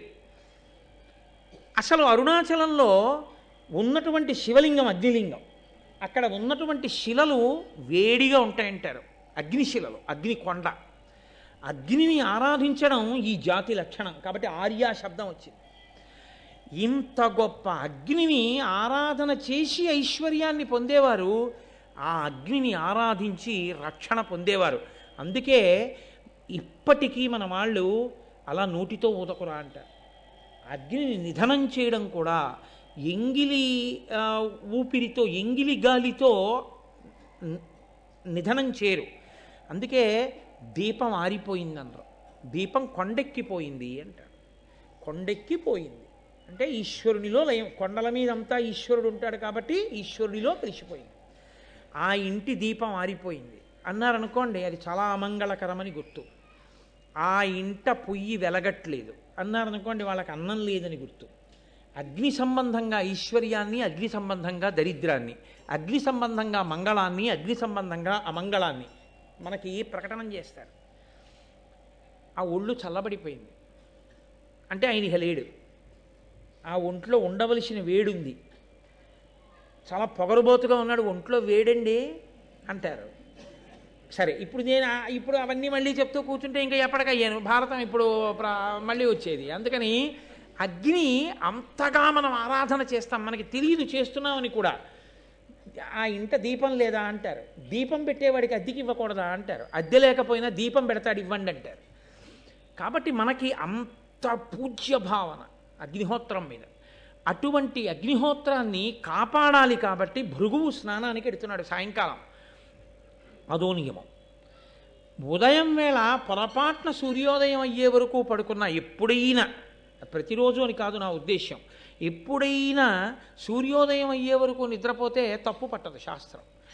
పాపం ఒంట్లో బాగోలేదో లేకపోతే నలతగా ఉన్నాడో పడుకున్నాడు. కానీ సూర్యాస్తమయ సమయంలో మాత్రం ఎట్టి పరిస్థితుల్లో నిద్రపోకూడదు.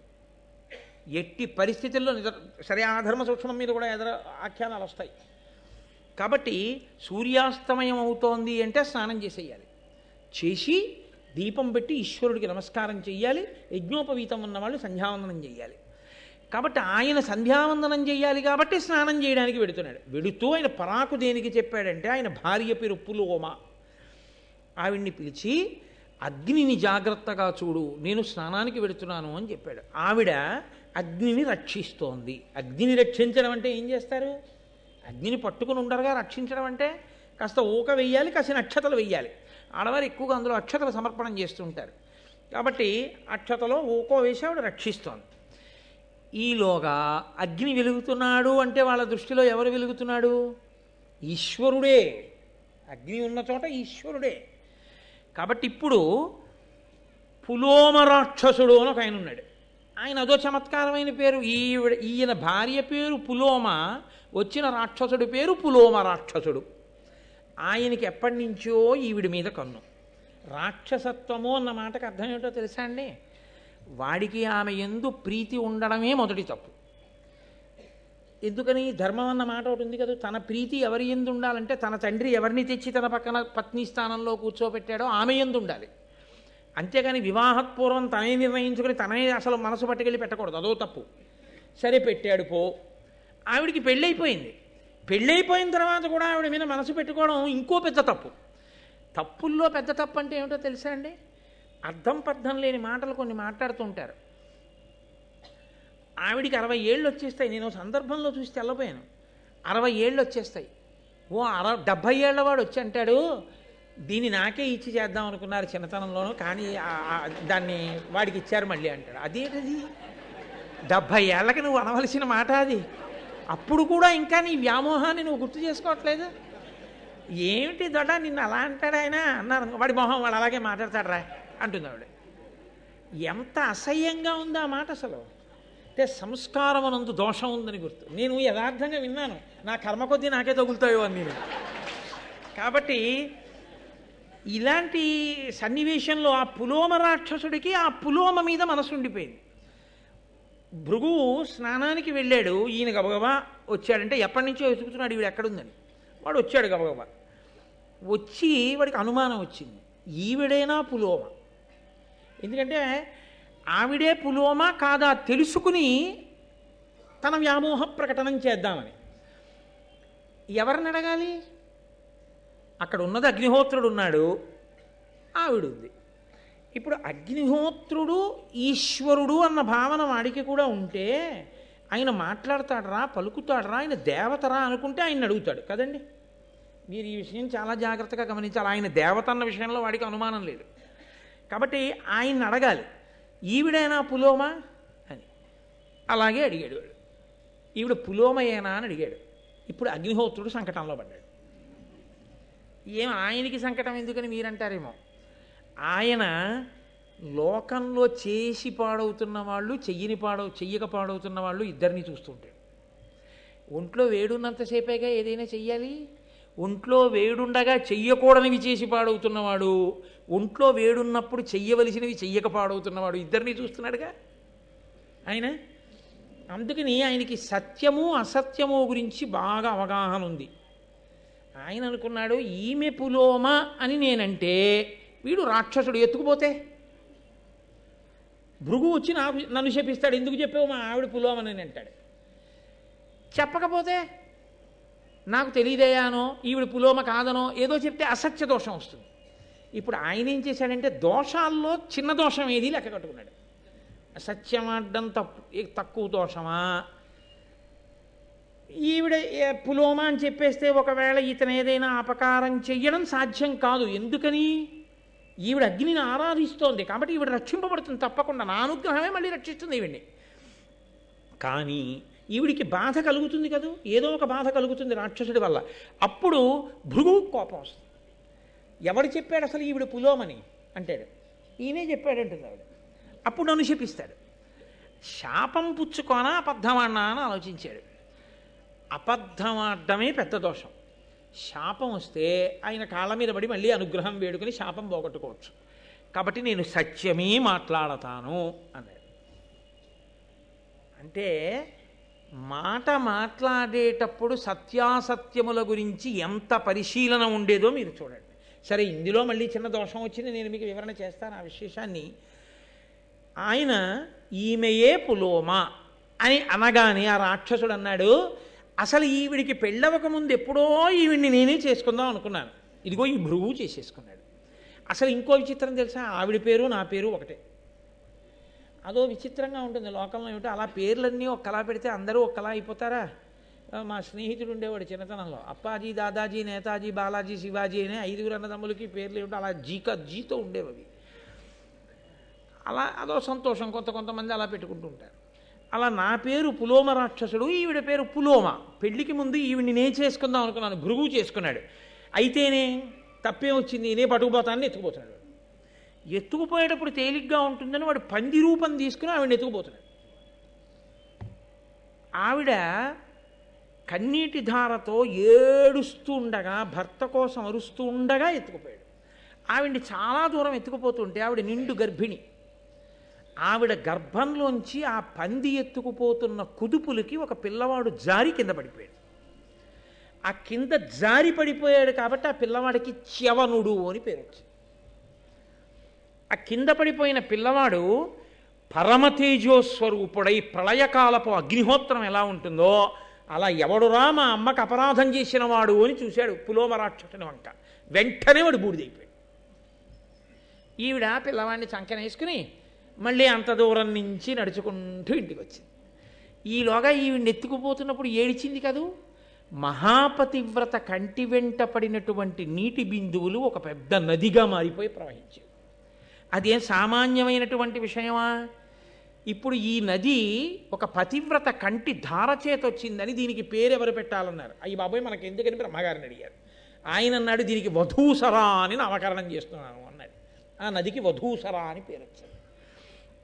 ఇప్పుడు అంటే ఒక ఒడ్డు గింజ ఒక్క కంకులో ఇన్ని ధాన్యం ఇచ్చినట్టు మహాపతివ్రతల శోక, ఒక్క సీతమ్మ తల్లి కంటి నిప్పు కణిక నీటి బిందువు లంకని కాల్చలేదండి. దాని శక్తి అలా ఉంటుంది.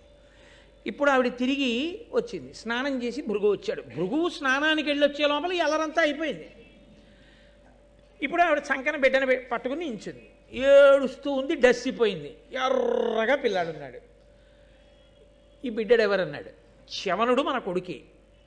ఎప్పుడు పుట్టాడన్నాడు? ఇప్పుడే పందెత్తుకుపోతుంటే జారి పడ్డాడన్నాడు. పందెత్తుకుపోవడం ఏమిటి అన్నాడు. అంటే ఇదిగో పులోమ రాక్షసుడు అన్నవాడు వచ్చాడు, ఈమె పులోమయేనా అని అడిగాడు. అడిగితే ఈమెయే పులోమ అని తెలియగానే నన్ను ఎత్తుకుపోయాడు. ఈ పిల్లవాడు జారి పడ్డాడు, పడుతూనే కోపంగా చూశాడు, వాడు బూడిదైపోయాడు. ఆ పిల్లవాడి తేజస్సు అటువంటిది, అగ్నిని ఆరాధించినటువంటి ఫలితం. కాబట్టి ఆ పిల్లవాడి చేత రక్షింపబడ్డాను, ఇదిగో పిల్లాడిని ఎత్తుకొచ్చానయ్యా అంది. చాలా సంతోషించన్నాడు. అసలు నువ్వు పులోమ అని చెప్పిన వాడెవరు అని. ఈయనే అంది ఆవిడ. అగ్నిహోత్రుడిని చూపించాడు. వెంటనే ఆయన అగ్నివంక చూసి అన్నాడు, రోజు నేతన్నం హవిస్సులు ఇస్తుంటే, చక్కగా అక్షతలు ఊక ఇలాంటివి వేసి రక్షిస్తుంటే అన్నీ తిని మీకు కొవ్వు పట్టి ఇలాంటి మాటలు చెప్పావు. కాబట్టి అన్నీ తినడం నీకు అలవాటు గాక అన్నాడు. అన్నీ తింటావు ఇవాళ నుంచి, అది ఇది కాదు, ఏదైనా తినేస్తాం అనేటప్పటికి ఇప్పుడు ఆయన హడిలిపోయాడు. ఇది ఎక్కడ కూడా నన్ను ఏదో శాపం ఇస్తాడని నేను అనుకున్నాను, అన్నీ తినేయమన్నాడు నన్ను ఇప్పుడు. కాబట్టి ఇప్పుడు తినకూడదు అన్నది ఏం లేవు నా దగ్గర. అన్నీ తినడం అంటే ఎంత బాధాకరమైన విషయం అండి. శవం దగ్గర నుంచి ఆయనలో పడయ్యాలే కానీ ఆయన కాల్చనిది అన్నది ఉండకూడదు లోపల. అన్నీ తినాలి. అన్నీ తినడం అనేటటువంటి విషయం అంత తేలికని మీరు అనుకోకండి. మనమే ఒక వంకాయనే ఇంకోలా వండితే, అబ్బా అలా వండితే నేను తిన్నంట. అలాంటిది అగ్నిహోత్రుడు అన్నీ తినే, పైగా ఆయన సద్బ్రాహ్మణుడు. మీరు ఎప్పుడైనా అగ్నిహోత్రుని యొక్క మూర్తిని చూశారో లేదో నాకు తెలియదు. ఆయన చాలా చమత్కారంగా ఉంటాడు. 7 నాలుకలతో ఉంటాడు. సప్తజిహ్వ అని 7 నాలుకలు, 2 తలలు, 6 చేతులు, అందులో పట్టుకునే ఆయుధాలు, పొట్టిగా ఉంటాడు, లావుగా ఉంటాడు, యజ్ఞోపవీతం వేసుకుంటాడు, శృక్కు స్రవం ఇవన్నీ పట్టుకుంటాడు. బ్రాహ్మణుడు. ఆయన మూర్తి ఎప్పుడన్నా మీరు చూశారో లేదో చాలా గొప్పగా ఉంటాడు అగ్నిహోత్రుడు. వైదిక సంస్కృతికి చిహ్నం కింద ఉంటాడు ఆయన. అటువంటి అగ్నిహోత్రుడు అన్నీ తినేయడం అంటే, సర్వభక్షకుడు అవ్వడం అంటే బాధాకరం కదండి. ఆయన వెంటనే భృగువు వంక చూసి అన్నాడు, నేను ఇవ్వగలను శాపం. ఎందుకు ఇవ్వాలో తెలుసా నీకు శాపం? ఒక కారణానికి ఇవ్వాలన్నాడు. ఇక్కడ ఎన్ని చమత్కారాలు అనుకుంటున్నారు, ఎవరి ధర్మం వాళ్ళది. అసలు భృగువు ఎందుకు ఇవ్వాలి శాపం? తన భార్య ఎవరో అడిగితే సత్యం చెప్పినందుకు శాపం ఇస్తాడా? కాదు. సత్యము అన్న మాటకి సనాతన ధర్మంలో ఒక అర్థం ఉంది. సత్యము అంటే నిజము పల్కుట అని కాదు. అలా చెప్పే మిగిలిన విశ్వాసములలో చాలా ఇబ్బందులు వచ్చాయి. ఇప్పుడు నేను దాని గురించి మాట్లాడను. కానీ సత్యము చెప్పుట అంటే కేవలము నిజము చెప్పుట అని అర్థం కాదు. సత్యము చెప్పుట అన్న మాటకు అర్థం తెలుసా అండి? సత్యం బ్రూయాత్ ప్రియం బ్రూయాత్ న బ్రూయాత్ సత్యమప్రియం. మనుష్య సహజమైనటువంటి ప్రేమ చేత అత్యంత అమాయకంగా భయంతో ఉన్నటువంటి ఒక ప్రాణి యొక్క గౌరవాన్ని కానీ, ప్రాణికి కలగబోయే దుఃఖాన్ని కానీ, ప్రాణికి కలగబోయేటటువంటి ఇబ్బందిని కానీ దృష్టిలో పెట్టుకుని రక్షించుట కొరకు ఆ సమయంలో నిజానికి బదులు అబద్ధం చెప్పిన శాస్త్రం దాన్ని సత్యంగానే వేసుకుంటుంది. అంటే మాకేమీ సరిగా అర్థం కాలేదు నీ మాట ఏమిటో అని మీరు అంటారు. నేను మీకు ఒక ఉదాహరణ చెప్పాలి అంటే, నేను ఒక అరుగు మీద కూర్చున్నాను అనుకోండి, ఒక గోవు పరిగెత్తుకుంటూ అలా వెళ్ళిపోయి మా ఇంటి పెరట్లోకి వెళ్ళిపోయి బిక్కు బిక్కు బిక్కు బిక్కుమంటూ ఆవుల మందలో కలిసిపోయి ఎక్కడో గడ్డివాంసాటికి వెళ్ళి నిలబడింది. అటుగా ఆవుని పట్టుకుని చంపేద్దాం అనుకున్నటువంటి కసాయి వాళ్ళు వచ్చారు. పంతులు గారు, ఆవు ఏదైనా ఇలా వెళ్ళిందా అని అడిగారు. ఇప్పుడు ఆవు ఇలా వెళ్ళింది అన్నీ సత్యం చెప్పాను అనుకోండి, వాళ్ళు ఆ ఆవుని తీసుకెళ్ళిపోయి చంపేస్తారు. ఒక గోవు ప్రాణములు నిలబెట్టడమా, ఒక అబద్ధం ఆడి గోవు ప్రాణం నిలబెట్టడమా అన్న విషయంలో గోవు ఇలా వెళ్ళలేదు అని నేను చూసి కూడా చెప్పాను అనుకోండి, అప్పుడు నేను అబద్ధమాడాను అన్న దోషాన్ని నా ఖాతాలో వెయ్యరు అని వేదం చెప్తోంది. ఎందుకు వెయ్యరో తెలుసా అండి? ఒక పెద్ద సత్యాన్ని రక్షించడం కోసం ఒక చిన్న అసత్యాన్ని పలికితే అది అసత్యంలోకి రాదు. కానీ అలాగని అన్వయం చేసేసుకుని అన్ని ధర్మం అని చెప్పి అసత్యాలు ఆడకూడదు. పెద్ద ధర్మాన్ని నిలబెట్టడానికి చిన్న అసత్యాన్ని ఆడినా అది దోషము కిందకి రాదు, సత్యమే అవుతుంది. అయినప్పుడు ఈమె పులోమ అని చెప్తే నిండు గర్భిణి అయినటువంటి ఆవిడ్ని రాక్షసుడు అపహరించి తీసుకెడితే భర్త భృగువు దగ్గర లేడు, ఎంత ఉపద్రవం వస్తుంది ఆవిడికి. అప్పుడు అగ్నిహోత్రుడు చెప్పవలసింది సత్యమా, ఈమె పులోమ కాదు అని ఒక మాట చెప్తే, ఒక స్త్రీ భృగువు యొక్క భార్య మహాపతివ్రత నిండు చూలాలు, ఆమె మానాన్ని గౌరవాన్ని రక్షించినటువంటి ప్రయోజనం చేత అగ్నిహోత్రుడు సత్యమే పలికినవాడై ఉండేవాడు. అగ్నిహోత్రుడు సత్యము పలుకుతున్నాననుకుని సత్యము యొక్క పరిధిని దాటిపోయాడు. అది అక్కడ ధార్మికమైనటువంటి దోషం, అందుకు ఇచ్చాడు శాపవాక్కు. కాబట్టి ఇప్పుడు భృగువు ఇచ్చిన దాంట్లో దోషం లేదు, కానీ భృగువు ఇచ్చినటువంటి శాపవాక్కునందు దోషం చెయ్యని వాళ్ళు వచ్చి పడిపోయారు, లోకమంతా వచ్చి పడిపోయారు. ఎలా పడిపోయిందో తెలుసా అండి? నీవు అన్నీ తిను అన్నాడు కదా, ఇప్పుడు ఆయన అన్నీ తినడం మొదలెట్టాడు అనుకోండి, ఆయన అశుచి అవుతాడు. అందులోకి పట్టుకెళ్ళి మీరు అశుద్ధం పడేసినా కాలవలసిందే. ఇప్పుడు అగ్నిహోత్రుడే తిన్నాడు, అగ్నిహోత్రుడు అలా అన్నీ తినేస్తుంటే ఆయన అశుచి అయిపోతాడు. నిన్ననేగా మీరు విన్నారు, అమృతం తాగినా ఆచమనం చేయవలసి వచ్చింది. ఇంకా అశుద్ధం తినవాడు ఆచమనం చెయ్యొద్దు. అగ్నిహోత్రుడు అన్నీ తింటుంటే అశుచి అవుతాడు. అశుచి అయితే అన్ని చోట్ల ఎక్కడ ఏం కాలుస్తున్నాడో ఎవ్వరికీ తెలియదు. మీరు ఇక్కడ చేస్తున్నటువంటి యజ్ఞం నిష్ఫలమైపోతుంది. ఎందుకైపోతుంది? మీరు అగ్నిముఖత ఇచ్చినవి పుచ్చుకోవడానికి ఆయనకు అధికారం లేదు. ఎందుకనంటే ఆయన అశుచిగా ఉన్నాడు. అశుచిగా ఉన్నవాడు పుచ్చుకున్నాడు కాబట్టి ఇప్పుడు దేవతలకు అన్నం దొరకదు. ఇది పరమేశ్వరుడు పెట్టిన వ్యవస్థ. ఇది ఎంత చమత్కారంగా ఉంటుందంటే, ప్రభుత్వం మనకి జీతం ఇస్తుంది, ప్రభుత్వం మన దగ్గర నుంచి పన్ను కట్టించుకుంటుంది. పన్ను కట్టించుకున్న ప్రభుత్వం ఇంకొంతమందికి గ్రంథాలయాలు పెడుతుంది, హాస్పిటల్స్ పెడుతుంది, కారాగారాలు పెడుతుంది, దొంగల్ని తీసుకెళ్ళి అందులో పెడుతుంది, పుస్తకాలు చదువుకునే వాళ్ళని వెళ్ళి ఇందులో చదువుకోమంటుంది, కొంతగా ఉద్యోగాలు ఇస్తుంది, ఉద్యోగాలు ఇచ్చి జీతాలు ఇస్తుంది, జీతాలు ఇచ్చి పన్నులు కట్టించుకుంటుంది. ఏ ప్రభుత్వం జీతం ఇచ్చి పన్ను కట్టించుకుంటుందో మళ్ళీ ఈ పన్నుతో నడిపిస్తూ ఉంటుందో వ్యవస్థని, అలాగే పరమేశ్వరుడు ఒక వ్యవస్థ చేశాడు.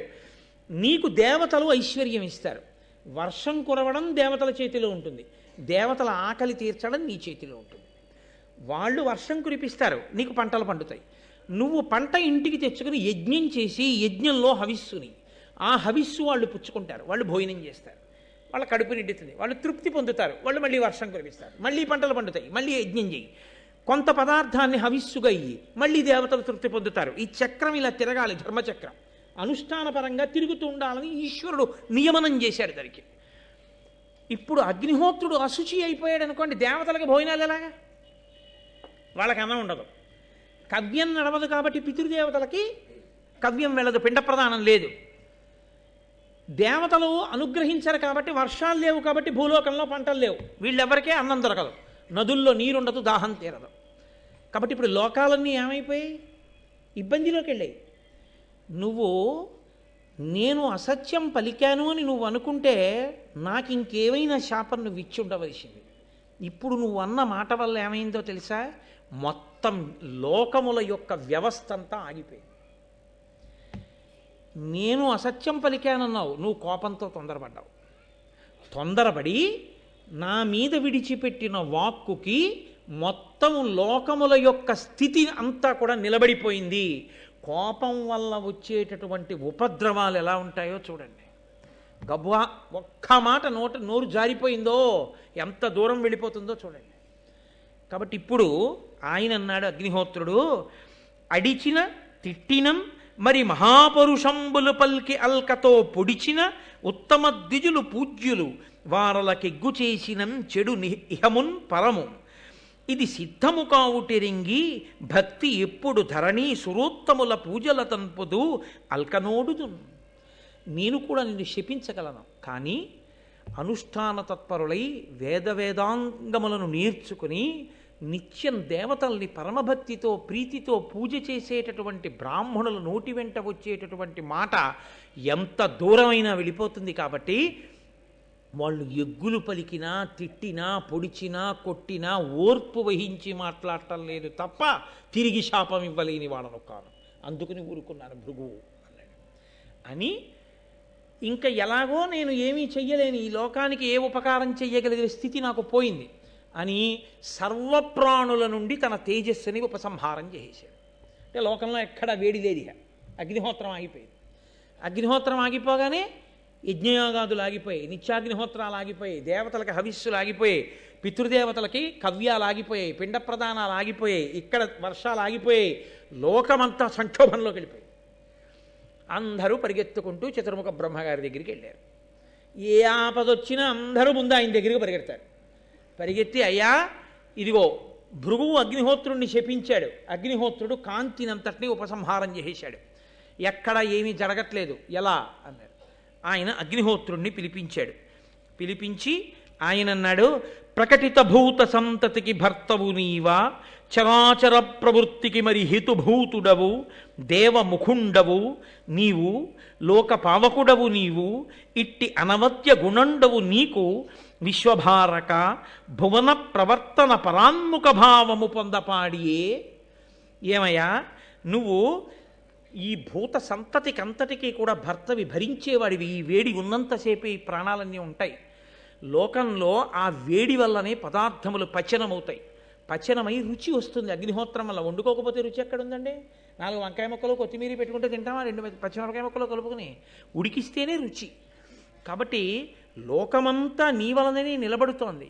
నీ ముఖంలోనే, నీ ముఖత బ్రాహ్మణులు హవిస్సునిచ్చి దేవతలను తృప్తిపరుస్తారు. లోకములన్నీ నీ వలన నిలబడుతున్నాయి, నువ్వు లోక భర్తవి. అటువంటి వాడివి ఇంత కోపగించి నీ తేజస్సుని ఉపసంహారం చెయ్యొచ్చా అంటే అగ్నిహోత్రుడు తనకి కలిగినటువంటి ఇబ్బందిని చెప్పాడు. బ్రహ్మగారు అన్నారు, ఇప్పుడు భృగువు వాక్కుని వెనక్కి తీయడం కుదరదు, కాబట్టి నీవు సర్వభక్షకుడవే, అన్నీ తింటావు. అన్నీ నువ్వు తిన్నా నీ పవిత్రతకి లోపం లేదు, నువ్వు ఎప్పుడూ పవిత్రుడవే. నీకు నేను వరం ఇస్తున్నాను. ఆయన శాపాన్ని వెనక్కి తీస్తే ఆయనకి మళ్ళీ కోపం వస్తుంది. నేను శాపం ఇచ్చేవాడిని వెనక్కి తీసేవాడా అంటాడు. ఆయన ఏమన్నాడు? సర్వభక్షకుడివి కమ్మన్నాడు, అన్నీ తిని. నేనంటున్నాను, అన్నీ తిన్నా నువ్వు పవిత్రుడవే, ఆచమనం కూడా చేయక్కర్లేదు.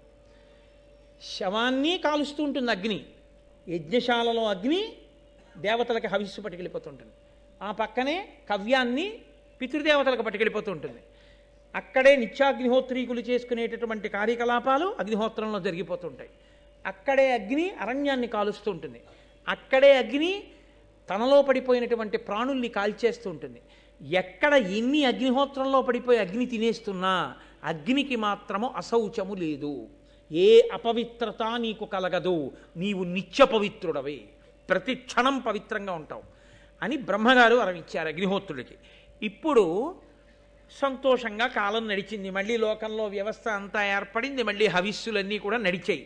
ఎందుకు చెప్పవలసి వచ్చింది ఈ కథ అంతా హవిస్సు ఇస్తే దేవతలకు పట్టుకెళ్ళాలి కానీ పావులను అందులో పడమంటే ఎలా కాల్చాడా అగ్నిహోత్రుడు? మరి భృగువు శాపం ఉంది, సర్వభక్షకుడు ఒక అమ్మని, అందుకని పావులు పడ్డా తినాలంతే.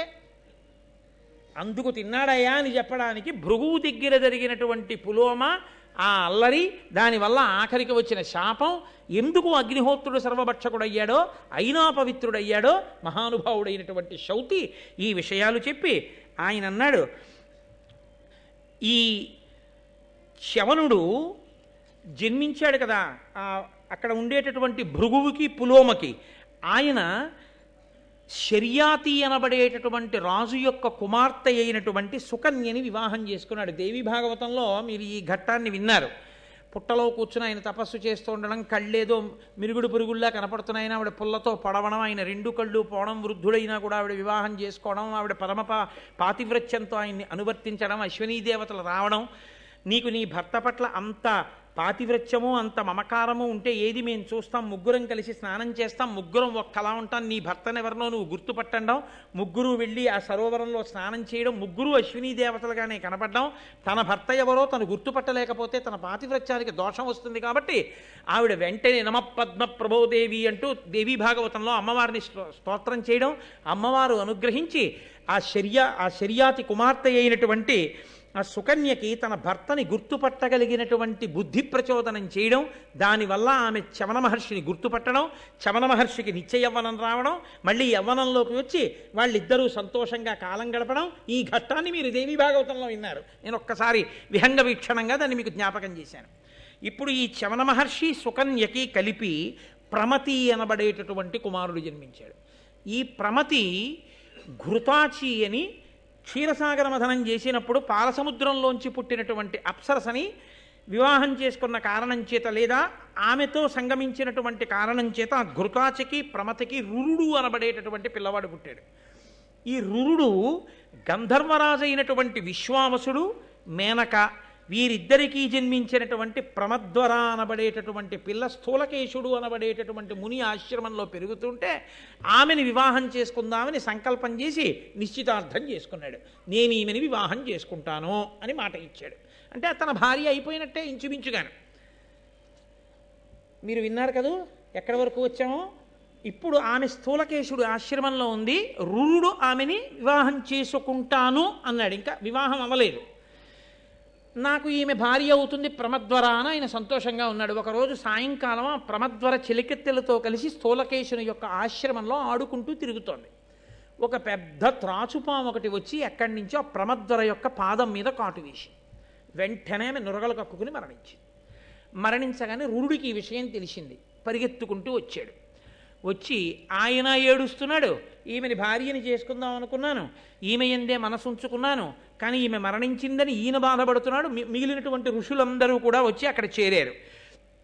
ఆ సమయంలో రురుడు అక్కడ ఉండే వాళ్ళందరినీ ప్రార్థన చేశాడు. అదో చమత్కారమైన ప్రార్థన. అది దేవతల్ని కూడా ఉద్దేశించి చేశాడు ఆయన అన్నాడు, అలయకయేన దేవ యజనాధ్యయన వ్రత పుణ్యకర్మముల్ సలుపుదునేని ఏన గురు సద్విజభక్తుడనేని ఏన యత్యలఘు తపస్వినేని దివిజాధిప భూసురులారా మన్మనో నిలయకు ఈ ప్రమద్వరకు నిర్విషమయ్యడు నేడు మీదయన్. నేను గురువుల్ని చాలా జాగ్రత్తగా సేవించిన వాడనైతే, హోమాలు చేసిన వాడనైతే, యజ్ఞయాగాది క్రతువులు చేసి ఉంటే, తపస్సు చేసి ఉంటే, పుణ్యకర్మలు చేసి ఉంటే, నేను గురువు పట్ల భక్తి కలిగిన వాడనైతే ఈమె తిరిగి బ్రతుకుగాక అన్నాడు. అని ఆయన అన్నాడు, అపరిమితాజ్ఞ చేసియు మహాపురుషుల్ విషతత్వ సంహితా నిపుడులు మంత్రతంత్రములు నేర్చి విధించియు దీనికిన్ విషవ్యపగతమైన జీవమిది వచ్చును పాయము చెయ్యరొక్కో, వ్యపగతమైన జీవమిది వచ్చును పాయము చెయ్యరొక్కో, నా తపము ఫలంబు అధ్యయన దాన ఫలంబులు ఇత్తు వారికిన్. ఎవరైనా విషం శరీరంలోకి ఎక్కిన దాన్ని మళ్ళీ వెనక్కి తీసేయగలిగినటువంటి మంత్రతంత్రములు నేర్చిన వారుంటే, ఈ ప్రమద్వర శరీరంలోకి ఎక్కినటువంటి పాము విషాన్ని వెనక్కి తీసేస్తే మంత్రశక్తితో, వాళ్ళకి నేను చేసిన అధ్యయన ఫలాన్ని, తపోఫలాన్ని, గురువులను సేవించిన ఫలాన్నంతటినీ ధారపోసేస్తాను అని ఏడుస్తున్నాడు. ఈ రురుడు ఏడుస్తున్న ఏడుపు విని ఆకాశంలో వెళ్ళిపోతున్న ఒక దేవదూత అన్నాడు, ఇంత చదువుకున్నావు, అంత ఏడుస్తున్నావే, ఒకసారి శరీరాన్ని ప్రాణి విడిచిపెట్టేస్తే చేసుకున్న కర్మ ఫలితంగా అలా విడిచిపెట్టేస్తారు అకాలంగా విడిచిపెట్టేస్తే మళ్ళీ వెనక్కి వస్తారా? రారు. కానీ నిన్ను చూస్తే నాకు జాలేస్తోంది, ఇంత ఏడుస్తున్నావు కాబట్టి నీకు నేను ఒక ప్రత్యేకమైనటువంటి మినహాయింపిస్తున్నాను. నీకు ఎంత ఆయుప్రమాణం ఉన్నదో, ఎంతకాలము నీకు ఆయుర్దాయం ఉందో అందులో సగభాగం నువ్వు ఈ ప్రమద్వరకి ధారపోస్తే ఈమె బతుకుతుంది.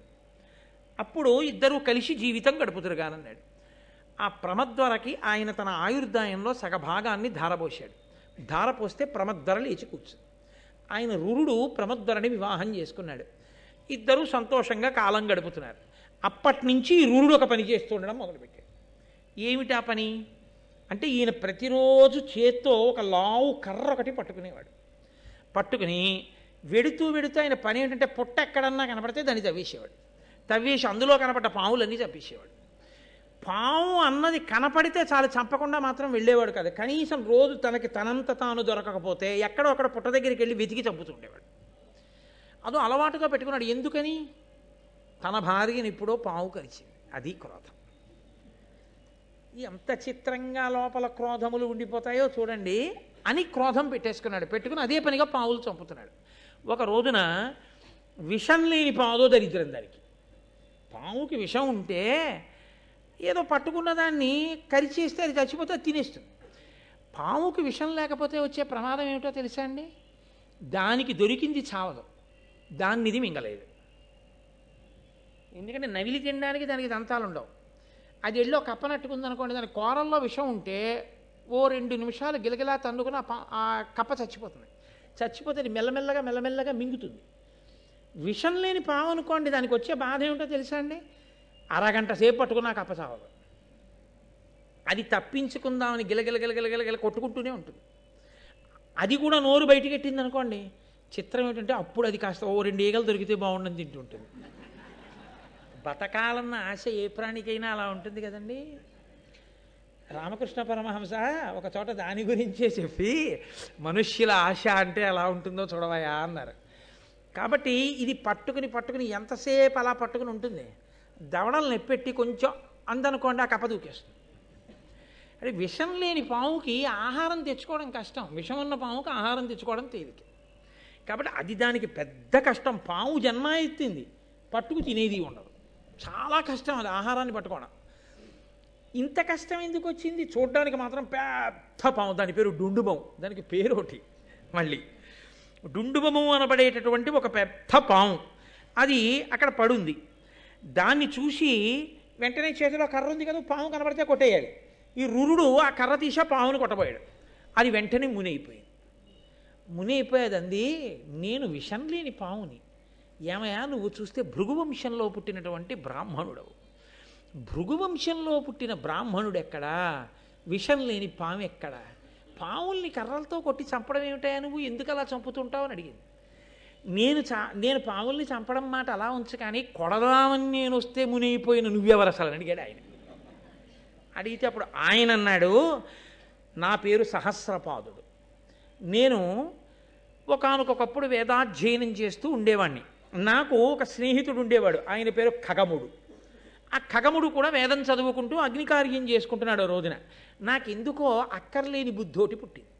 వీడు అగ్నికార్యం చేసుకుంటున్నాడు కదా, ఇప్పుడు వీడి మీదకి పాము పడేసినట్టుగా ఏదైనా పడేస్తే, వీడు ఉలిక్కి పడి ముందుకు పడితే అగ్నిగుండంలో పడతాడు, వెనక్కి పడితే పాము అనుకుని తూలితే ఎలా ఉంటుందో చూద్దాం అనుకున్నాడు. వికృత హాస్యం, అర్థం లేని హాస్యం, పరిధిలు మించిన హాస్యం ఇలాంటి ప్రమాదాలే తెస్తుంది అని ఓ గడ్డిపామును దాన్ని చేసి, అది పాము అంటే పాములో ఉంది, పాము అంటే పాము కాదు, విషం లేదు దానికి, గడ్డిపాము కదా.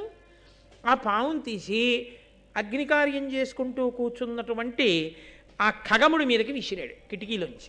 అది వెళ్ళి మీద పడగానే పొడుగ్గా అలా పడేటప్పటికి అది పాము అనుకుని ఆయన ఉలిక్కి పడి హడిలిపోయి లేచిపోయి నేను ఎంతో ధ్యానంతో ఇక్కడ కూర్చుని ఉంటే ఎవడు రా నా మీద ఈ పాముని విసిరివాడని చూశాడు. స్నేహితుడే సహస్రపాదుడు. విషం లేని పాములా ఓ గడ్డి పాముని నా మీద పారేసి నేను ఉలిక్కి పడితే నవ్వావు కనుక విషం లేని పాము అయి పుట్టి దాని బాధ ఏమిటో తెలుస్తుంది అని అడవిలో తిరిగి అన్నాడు. అప్పుడు తెలిసి వచ్చింది. మితిమీరిన హాస్యం, మితిమీరినటువంటి అవతల వారిని మనం బాధ పెట్టి వినోదాన్ని పొందడం ఎంత ప్రమాదానికి చిట్ట చివరికి వెళ్ళిపోతుందో చూడండి.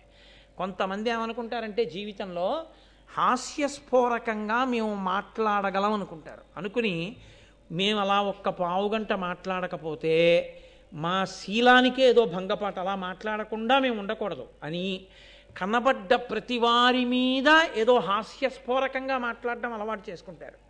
అలా మాట్లాడకపోతే ఈయన ఏంటి ఏం జోక్ వేయలేదు అనుకుంటారని. ఇది వెళ్ళి వెళ్ళి వెళ్ళి వెళ్ళి ఎక్కడ పప్పులో కాలేస్తాడంటే ఎవరో ఒక మహాత్ముడు కనపడినప్పుడు ఆయన గురించి కూడా అలాగే మాట్లాడతాడు, కట్టి కుడిపేస్తుంది. కాబట్టి అదే పనిగా హాస్య ప్రసంగాలు చేయడం మంచిది కాదు, అది ఒక దుర్లక్షణంగా చెప్పింది శాస్త్రం. కాబట్టి నిరంతర హాస్య ప్రసంగం, ఎప్పుడూ అర్థం పర్థం లేని హాస్యం మంచిది కాదు. కాబట్టి విషం లేని పాముగా పుట్టి తిరుగుతున్నాను. అప్పుడు ఏడిచాను నా స్నేహితుడు ఖగముడి దగ్గర, నాకెప్పటికయా విముక్తి అని అడిగాను. నీకు ఏనాడు భృగువంశంలో పుట్టిన రురుడు దర్శనం అవుతాడో, కర్ర పట్టుకుని నిన్ను చంపబోతాడో అప్పుడు నువ్వు మామూలు పాము అవుతావు, దానివల్ల ఉపకారం కలుగుతుందిలే అన్నాడు. అందుకుని మునినయ్యాను. ఇది సరే, కానీ నాకొక ఆశ్చర్యకరమైనటువంటి విషయం తెలుస్తోంది. నువ్వు భృగువంశంలో పుట్టావే, బ్రాహ్మణుడవే, వేదం చదువుకున్నావు, యజ్ఞం చేస్తున్నావు, ఇలా కర్ర పెట్టి పాముల్ని కొట్టచ్చా? బ్రాహ్మణుడంటే ఎటువంటి వాడు? భూనుత కీర్తి బ్రాహ్మణుడు పుట్టుడు తోడన పుట్టు ఉత్తమ జ్ఞానము సర్వభూత హిత సంహిత బుద్ధియు చిత్తశాంతియున్ మాన మద ప్రహాణము సమత్వము సంతత వేద విద్యానుష్ఠానము సత్యవాక్యము దృఢవ్రతమున్ గురుణాపరత్వమున్. ఒక సచ్చీలుడైనటువంటి బ్రాహ్మణుడు పుట్టగానే ఆ చుట్టుపక్కల ఉన్న వాళ్ళ అందరిలోనూ కూడా భూతదయ కలుగుతుంది, మంచి భావములు కలుగుతాయి, అందరిలోనూ కూడా చిత్తశాంతి కలుగుతుంది, మంచి ఆలోచనలు కలుగుతాయి. అప్పటి వరకు ఉన్నటువంటి దుష్టమైన ఆలోచనలు పరిశీలనం చేత పక్కకి వెళ్ళిపోతాయి. తమని తాము పరిశీలించుకొని చెడు లక్షణములను విడిచిపెట్టగలిగినటువంటి స్థితి బ్రాహ్మణ వాక్కు వలన వస్తుంది. అందరినీ సమానంగా చూసేటటువంటి బుద్ధి కలుగుతుంది. అటువంటిది ఒక బ్రాహ్మణుని వలన సంభవిస్తుందని, బ్రాహ్మణులు అలా బ్రతకాలని శాస్త్రాలు చెప్తున్నాయి. నువ్వేమయ్యా కనపడ్డ పావులన్నీ చంపుతూ హింస చేస్తున్నావు, ఇలా చెయ్యొచ్చా? ఇప్పటికైనా ఈ బుద్ధిమానం, ఏదో కర్మవశం నీ భార్యని కరిచింది, అయిపోయింది, బ్రతికించుకున్నావు, అక్కడతో దాన్ని విడిచిపెట్టాలి. అంతేకాని కనపడ్డ పావులన్నీ చంపుకుంటూ వెడితే నువ్వు చేసిన ఈ హింస నిన్ను కట్టి కొడపదా? తప్పు, బ్రాహ్మణుడవు, ఇక ఈ హింస చెయ్యకు అంటూ ఆయన అన్నాడు. నీ తండ్రికి శిష్యుడైనటువంటి ఆస్తిక మహర్షి ఒకానొకప్పుడు జనమేజయుడు చేసినటువంటి సర్పయాగాన్నే ఆపాడు. నీ తండ్రికి శిష్యుడైనటువంటి ఆస్తికుడు జనమేజయుడి సర్పయాగాన్ని ఆపాడే, అటువంటి వంశంలో పుట్టిన నువ్వు పాముల్ని చంపడానికి సిగ్గుగా లేదా అన్నాడు. అయ్యా నాకు బుద్ధి వచ్చింది, ఇంకా నేను చంపను అన్నాడు. అనగానే ఎక్కడ చెప్తున్నాడు ఈ కథ? నైమిషారణ్యంలో. వాళ్ళన్నారు, ఇక్కడ వరకు బాగుంది, రురుడి వరకు చెప్పావు. రురుడి తండ్రి యొక్క శిష్యుడు ఆస్తికుడు జనమేజయుడి సర్పయాగాన్ని ఎందుకు ఆపాడో, అలా ఎందుకు జరిగింది అది చెప్పు. రేపు ప్రారంభం చేస్తాను, ఇప్పటికే 8 దాటిపోయింది కదా అని ఇవాళకి చక్కా మనందరం ప్రసాదం తీసుకుని ఈశ్వరుడు యొక్క హారతి అందుకుని బయలుదేరదాం నైమిషారణ్యంలో. ఇది నైమిషారణ్యమే పవిత్ర భావన చేత అని అన్నాడు. నేను మంగళం చెప్పిన తర్వాత మీతో చాలా ఒక ప్రధానమైన విషయాన్ని 1-2 నిమిషాలు ముచ్చటిస్తాను, దయచేసి అలాగే కూర్చుని ఉండండి.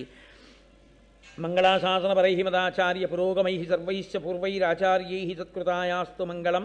మంగళం కోసలేంద్రాయ మహనీయ గుణాత్మనే చక్రవర్తి తనూజాయ సర్వభౌమాయ మంగళం. ఉమాకాంతాయ కాంతాయ కామితార్థప్రదాయినే శ్రీగిరీశాయ దేవాయ మలినాథాయ మంగళం. కరచరణకృతం వా కర్మవాక్కాయజం వా శ్రవణనైనజం వా మానసం వాపరాధం విహితం వా సర్వమేత్తక్షమస్వా శివ శివ కరుణాబ్ధే శ్రీమహాదేవ శంభో. సర్వం శ్రీ ఉమామహేశ్వర పరబ్రహ్మార్పణమస్తు. స్వస్తి.